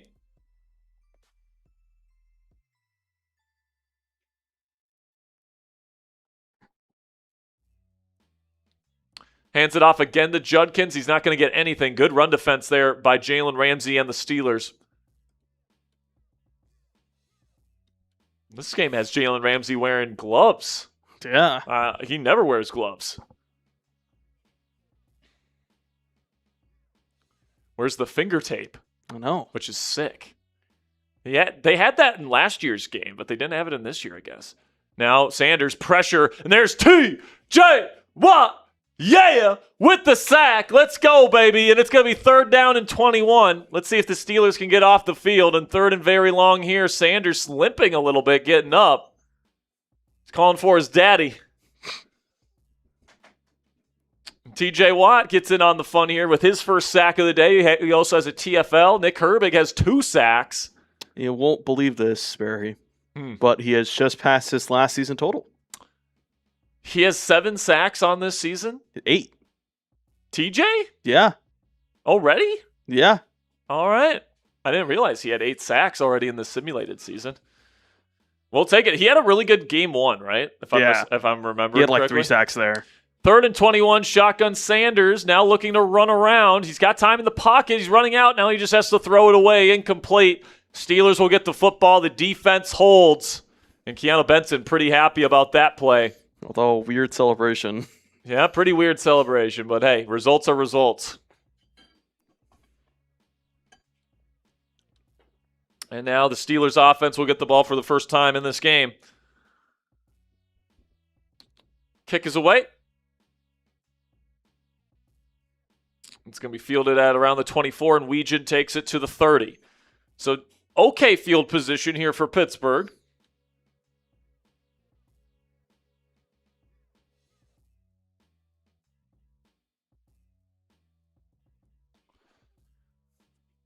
And now Rodgers from shotgun play action. He will throw this again. Throws to the flat. It's caught for a short gain of 3.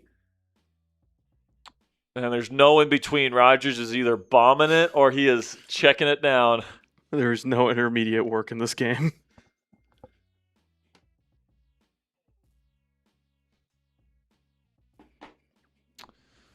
Now 3 receivers set from shotgun. Rodgers takes the snap. He's looking.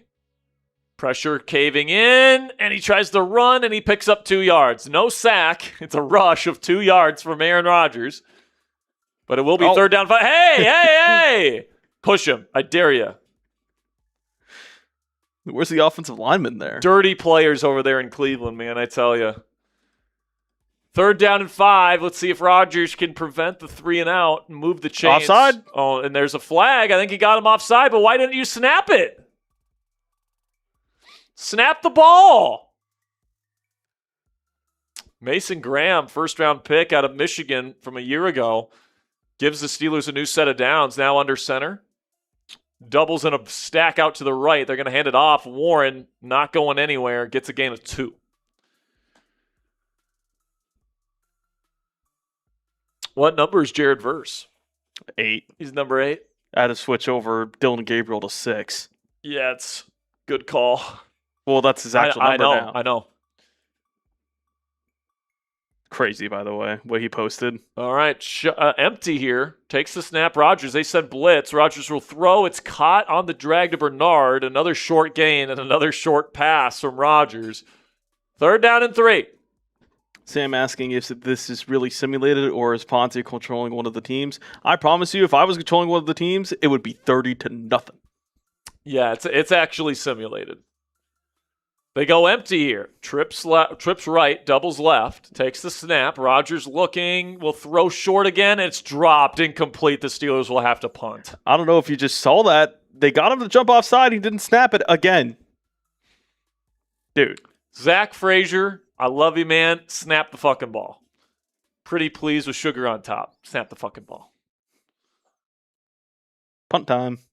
And now the Steelers will punt. Hopefully they can pin them deep. Play the field position game, and this is shanked. Oh, my God. I think. Yeah, at the 31. They get it at the 31. What a terrible Bill Berg might not chain be of events from the Pittsburgh Steelers. And now the Browns have the ball once again with a chance to take a 2-possession lead if they can get a touchdown. Takes the snap, Shedeur, read option, and now Ramsey can't tackle Shedeur fucking Sanders. Ball, and the Steelers have it. Dude. What is this game? Oh, my God. Deshaun Elliott picks up the fumble.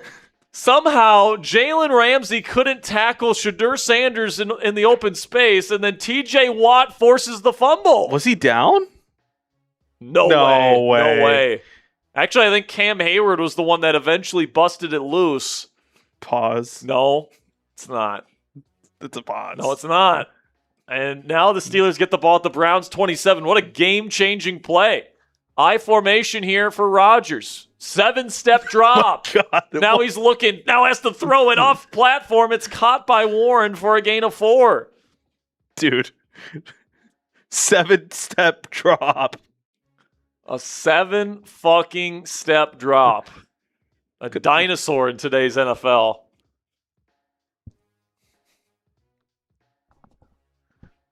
Well, now, trips right, shotgun Rodgers. Press coverage on Metcalf to the left. Now they go read option with Rodgers. He gets a block. Oh, my God. And he gets leveled and somehow hangs on to the football. Discount double check that, baby. First down, Steelers inside the Browns red zone now. Harold Fannin yelling at Shedeur Sanders, what the fuck are you doing? To be fair, he did break off a tackle from Jalen Ramsey. 3 receiver set. Shotgun Rodgers takes the snap. He will go play action. Throws end zone corner. And he had Metcalf and he just couldn't hit him. Dude. My God, Rodgers, what a terrible throw. That's the second of the game. Did he have a bad throw? Yeah, earlier. But it was like out of bounds. To where? Oh. Out of bounds. That was just a throwaway then, right? No, like he had him open, but he just threw it away. Shotgun here. 3 receiver set again for Rodgers. He'll take the snap. 4-man rush. Quick throw, and it's intercepted. Are you joking me? Wasn't even close to the receiver. God. What did I just see? Was that like a misplaced throw, or was that just... Look at this shit. Did Justin Fields take over his body? Michael Pittman Jr. just didn't go up to catch it. I don't know. That kind of seemed like he threw it right to the defender. Well, I don't know. It looked like at least Pittman could have like raised his hands and tried to catch it. He didn't do anything. He just ran by the ball. Well, there goes a golden opportunity for the Steelers as now the Browns take over, once again with a chance to take a 2-possession lead. Shotgun here for Sanders, takes the snap. Pressure getting to him. Sack! Sack! It's a safety! Cam Hayward! The all-pro defensive tackle! Why did he just run backwards? Dances on Shador! Everyone type those watches in the chat. Everyone get the watches in the chat as it's now a 6-5 ball game in Pittsburgh. What is going on? What a weird game. This is a baseball score right now. Guardians have a 6-5 lead over the Pirates. The kick is away, and this, of course, the Steelers get the ball back. It's going to be fielded around the 15. Weegan can barely get to the 30. Dude, he had a wide open hole. He just ran into his teammate. Dude, Weegan sucks. He's like a 93 punt returner. 95. 95, and I don't think he's gotten a normal one past the 30. Jeremy Bernard has been better. Shotgun here for Rodgers. Takes the snap. Quick screen. Caught. Good blocking there. Jeremy Bernard will pick up 7. Cam Bam Gaming is typing his watches in the chat. Perfect timing for a safety. Running backwards in his own end zone. Dan Orlovsky. Except he didn't step out. Yeah, I don't know what the fuck Shador was thinking there. Heavy formation here for Pittsburgh. Dowdle in the game at running back. They will toss it to him. He finds a little crease. Fumble! And it's picked up by Cleveland. Are you kidding me? What a crazy game this is. How many fumbles have there been? At least 3. 4, I think, technically. Because Rodgers. Did you turn up the fumble slider in this game or something? This is the regular. It's the uniforms, man. Also, I think Dowdle might have been down. Can we get a challenge here? Well, I mean, all turnover plays are reviewed. That's true. Oh, they're reviewing it. They're reviewing it. Like I said, I got a good eye. I think Dowdle was down when the ball came out. Let's see. This is a terrible angle. Can't see shit. Oh, he's down. He's down. Dude, he is so down. Classic refs trying to rig it. All right, Steelers win their challenge again. I mean, it was a booth review, but they win the challenge again. For third down and 2. Rodgers still needs to deliver here. Throws caught by Metcalf. Oh my God. Tough catch, spinning catch while being contacted. And Metcalf with a big-time completion to move the chains. James saying, I think Madden the game needs a concussion protocol. Maybe. 3 receiver set, shotgun Rodgers. 2 receivers out to the right. Handoff Warren. He gets some good blocking, and there goes Warren. I mean, part of the issue with the Steelers' offense in this game, Ponzi, is they've gone away from running it with Warren. When they've run it with Warren this season, they've done very well. And now down to the Browns' 37, and they're in position to take this lead here pretty darn soon. Yeah. Take an 8-6 lead. Trips right, shotgun Rodgers again. Takes the snap. Aaron, time in the pocket, now throws. Curl route, caught, gain of 9. That is DK Metcalf again.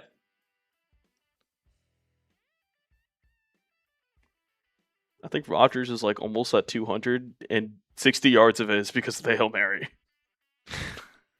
Classic.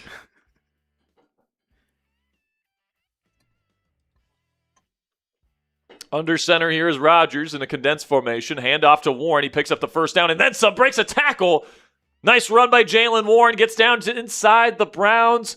Red zone. First down, Pittsburgh. Now Rodgers, don't throw a pick. Michael Pittman Jr., look for the damn ball.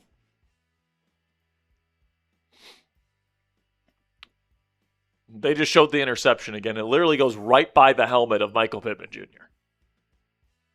Doesn't even, look at it. It's like he's not even expecting it. I formation here with a single receiver for Pittsburgh. Looks like they're going to ground and pound this here. It's going to be a handoff to Dowdle. He'll pick up 1.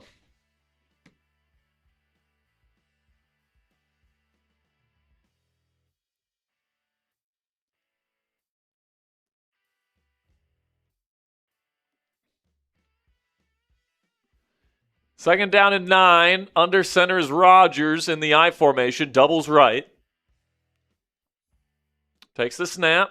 Play action. He has to get rid of it on the run. Almost intercepted again. It was deflected by Denzel Ward. Incomplete. 3rd down and 9. I don't even know who the intended receiver was there. I don't know either. Like, there was no Steelers player really even in the vicinity. Like, there was one by the sideline, but it wasn't even close to the sideline. Now they go trips left in shotgun. Rodgers. Can he get them in?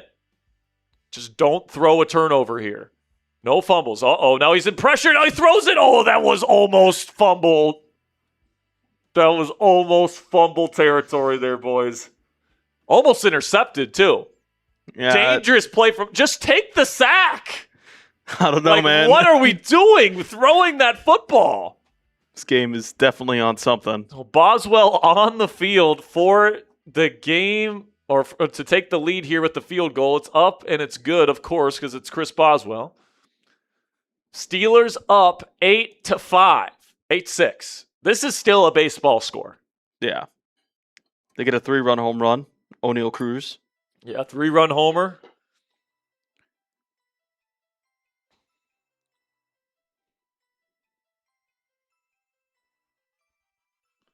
Kick is away. It's going to be fielded at around the 7 or 8 yard line, and they're going to take this to the 28. Decent coverage from Pittsburgh. That's where Shedeur Sanders retakes the field. All they need is a field goal to take the lead. They got plenty of time. They've been moving the ball pretty well. Not in the second half, though. Steelers defense has come to play in the second half. 2 receivers set. Shotgun for Sanders. Takes the snap, play action. He's got time in the pocket. Tons of time in the pocket. Stepping up. Now finally throws his check down. It's caught. Contested. Jerry Jeudy. Dude. Jerry Jeudy never catches the ball. Unrealistic. Also, he threw it across his body. And 2nd down and 6. He wants to throw another pick. Here we go with this 3-3-5 bullshit again. From empty, Sanders looking, still looking, pressure not getting there. Now it's getting close and he has to throw it away. Good coverage from the Steelers. It's 3rd down and 6. You want to get off the field? Type those 3s in the chat. Come on, type those 3s. We got Jake in the chat. Dave, Sam, Hot Rod, Gray Marrow. Get those 3s in the chat. Let's go. Shotgun here for Sanders. Takes the snap. 4-man rush. Sanders, now pressure getting there. Now he slips past. Now he launches down the field. Caught! Jersey Jerry. Jerry Jeudy touchdown. Perfectly placed on the run from Shedeur Sanders in terrible coverage. Look at this. Off platform, down the field. Who is this against? Jamel Dean. Jamel Dean went up for the pick and couldn't locate the football. Dude, that's an insane Moss. You can't let him do that. And then Jerry Jeudy does the gritty in Acrisure Stadium. He really did the gritty on those guys. Unbelievable. Just deflect the ball. We don't need an interception there. What are we doing, Jamel? Dude. And now the Browns take the lead. Kick is up, and it is good. It's kind of still a baseball score. It's a high-scoring baseball score, but it's 13-8. And now the Steelers will have to score either 2 field goals in this 4th quarter or a touchdown to take the lead. Might be the Chris Boswell game, to be honest. Yeah, might be. What a crazy... Keanu Benton had a chance to sack Shedeur. He just ran right by him. And then he just launched that one. Looks like Bernard fields this from the 4. And he's not even going to get to the 25. Just gets to the 24. And that's where Rodgers and the Steelers offense will retake over.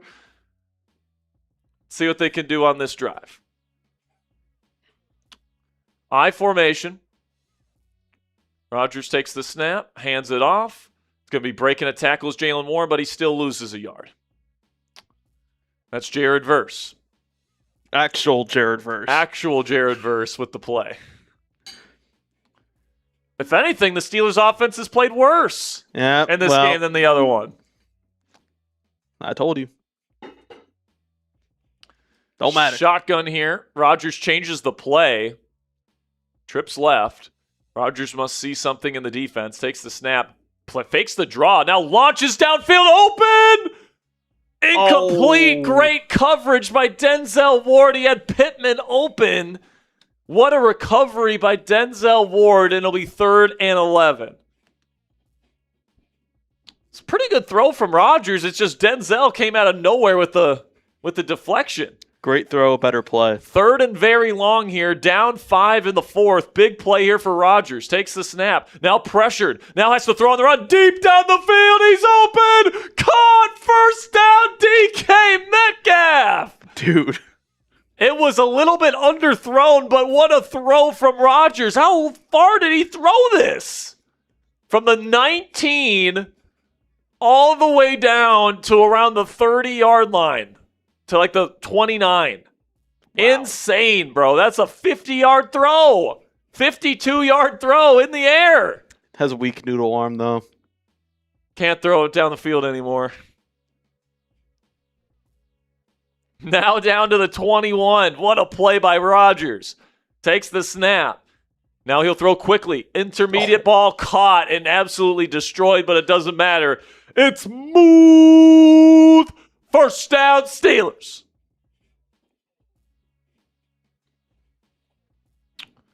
Now inside the 10. First down and goal for Pittsburgh. They're knocking on the door of taking the lead again. Shotgun for Rodgers. Doubles right. Warren the back. Takes the snap. Quick throw. It's caught. Pittman, does he get in? No, he's down to the 1. Quick hitter from Rodgers. Get a little Yinzer special in here. Come on. Rodgers rushing touchdown right here. QB sneak. QB sneak to take the lead here. I have to take the more on prize picks for Rodgers rushing touchdowns. Takes the snap from the I formation, hands it to Nowakowski. He cannot get his first touchdown as a Steeler. Gets stonewalled by Mason Graham at the goal line. 3rd down and goal. In my opinion, this is obviously go-for-it territory for Pittsburgh. Worst comes to worst, maybe Shador takes another safety. Yeah, true. I formation, no receivers out on the field. I wonder what they're going to do. Oh, my. QB sneak and Rodgers got destroyed. 4th down and goal, decision time for Mike McCarthy. Do you take the field goal and bank on your defense getting the stop, or do you go for it? I'm going for it. Yeah. Let's just see if Madden, what they do. They are going for this. The clear decision is to go for it. They go trips right. Rodgers hands it off. Warren, he's in! Touchdown, Steelers! I was worried for a second, Ponzi. I didn't think he was getting in. But the first touchdown of the day for Pittsburgh comes at just the right time as they take the lead. With just over 2 minutes to go. Go for two. Gotta go for 2. Yeah. Get this 3-point lead. We don't want to have to depend on a missed field goal like Week 18 last year. Now Rodgers will go out in empty. Steelers are throwing this. Is there a defender out there? No. Oh, Rodgers, quick pressure, has to throw it incomplete. Was there anybody on that far right receiver? No. There wasn't. Oh my gosh, bro! If there's anything, that's unrealistic in this game, is that Rodgers doesn't see that and just quick snaps and throws it to that player. Dude, and there's no better Madden play call than calling a screen on a 2-point conversion. Terrible play call, and now the Steelers defense can't even give up a field goal here. They do have all 3 timeouts. So does Cleveland. Kick is away. It's going to be fielded at the 7. And taken to the 27. That's where Shador and the Browns will take over as he struts his stuff out there. Oh my God. Put this guy on his ass, bro. Rip that AP off his wrist. Perfect timing. Under center here. Toss play to Judkins, and he's going to be tackled by Cole Holcomb after no gain. Very interesting play call. They don't trust Shador.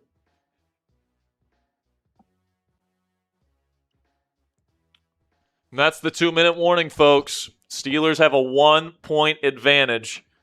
And it's no longer a baseball score, I would say, at this point. But I mean, maybe in Las Vegas. Low-scoring game for sure.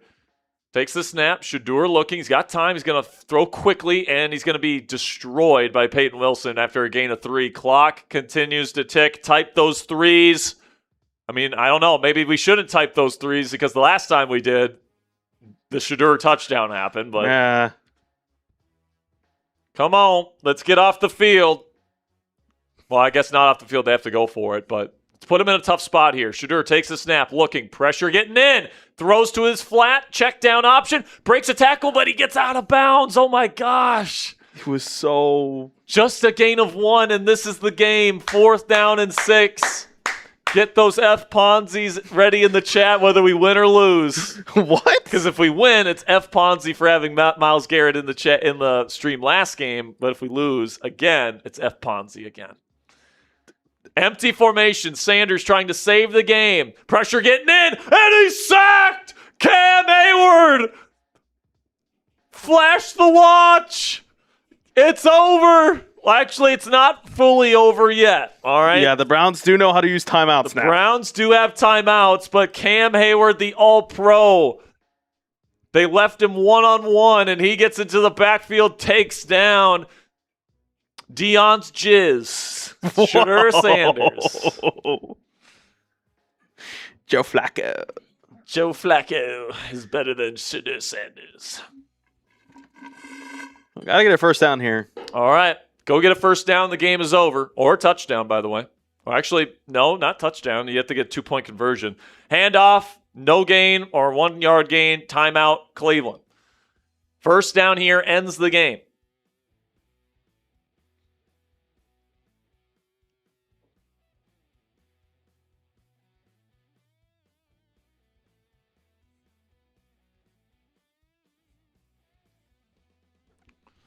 Second down and 9, trips left, shotgun.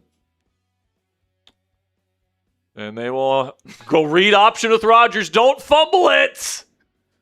Gets a decent gain. It'll be 3rd down and 4 after a gain of 5 from Rodgers. Get another 5-yard gain from Rodgers, and you go into the bye 6-2, which we'll definitely take. The 2 losses were very weird. Yes, they were. Both at home. All right, big play here. This play will determine whether or not the Browns will get another chance to possess the ball. Takes the snap. They go read option again. Oh, and Rodgers. I thought he was going to get Turn the corner on him. The worst possible play calls on 2nd and 3rd down from Mike McCarthy. Dude. What are we doing? Timeout Cleveland with 1:14. Why is Metcalf practicing a kick? Metcalf is warming up for the kick. He punched the fan, now going to kick one too? So I guess the Steelers are going to try the field goal, and they're going to force Cleveland to score a touchdown with no timeouts and just over a minute to go. This is the smart decision, especially if you're going to call read options with a 42-year-old quarterback. Kick is up and good from Boswell. It is 17-13. Steelers lead. By the way, I think the score of the first game was 17-14. Yeah. So, all right. All right, defense. All right, everybody in the chat. I need those stops. I need you to spam stop in the chat to secure this dub. Kicks away. It's fielded at around the 7. And decent return. And he's brought down at the 34. That got me worried a little bit there, Ponzi. Here comes Shedeur, super confident, strutting his stuff on the field. And they'll start in shotgun. 2-by-2 formation spread. Takes the snap. Looking, throws, slant, caught, but short gain. I'll take those. I'll take those with no timeouts for Cleveland. Especially since Madden doesn't know how to do hurry-up offense.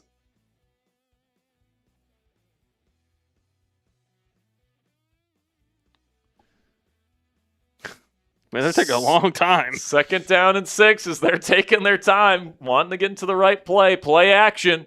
Sanders pressure, throws, tipped, almost intercepted by, it looked like Brisker. Incomplete, 3rd down and 6. Oh, he can't get up. Sanders is taking some time to get up. Guess the Steelers' pass rush is getting to him. Dude, they did Pat Freiermuth dirty with his hairline. Look at this. Just a 3-man front for Pittsburgh. Shotgun Shedeur takes the snap. Will throw middle. Caught for the first down. Clock goes down to 30 seconds here as the Browns have no timeouts. Take all the time you need, Cleveland. Take all the time you need, Todd Monken. Actually, huddle up here. Huddle up. Yeah. Huddle up. Down to 17 seconds. 15 seconds. They're going to have to chuck it up here pretty soon. Now, Shedeur doesn't even take a drop. He just throws it out of bounds. Dude. All that time just to throw it out of bounds? I mean, I'm not getting in your way, Cleveland. You do you, man. 9 seconds to go. Cleveland needs a timeout. They need a touchdown. They have no timeouts. 3-man front for Pittsburgh. Empty formation for Cleveland. Shedeur takes the snap. Looking, plenty of time. Running out of time. Now he's sacked and the game is over. You couldn't even throw it out of bounds for one shot at the end zone?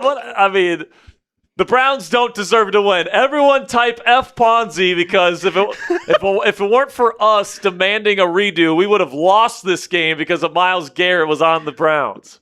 Didn't even have a sack. Everyone type F Ponzi. Well, Jared Verse had a sack. He had a million pressures though. Verse had a sack in this game. I don't care. And a forced fumble. What would you rather have? 1 sack or 8 pressures?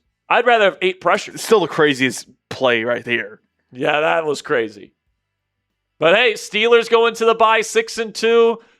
You are welcome for me demanding that we do this stream again. F Ponzi's in the chat. No, I'm just kidding. We love Ponzi. He was gracious enough to do another stream for us here. Make it more realistic with Myles Garrett not on the team. So Steelers going into the bye week 6-2. We'll be back with our next Steelers Madden Sim reaction. We're live again on Thursday, so it should be a lot of fun on Thursday. Who do they play coming out of the bye again? Why am I blanking on this? Man, I'm blanking too. I've ran. Let's see. Why am I blanking on this, man? Don't they play on primetime? Yeah, Sunday Night Football. Bengals. That's right, the Bengals. All right, so we've secured the season sweep over Cleveland. Now it's time to go get that season sweep in the jungle at night. All right, so that's what the Madden Sim will be on Thursday for our next edition of Steelers Talk Live. Thank you so much to all the people, all the real ones, the 200 real ones that made it to the end of the show with us here today. We will see you guys again on Thursday live, same time, same place, right here on Steelers Talk. So until next time, guys, here we go, Steelers.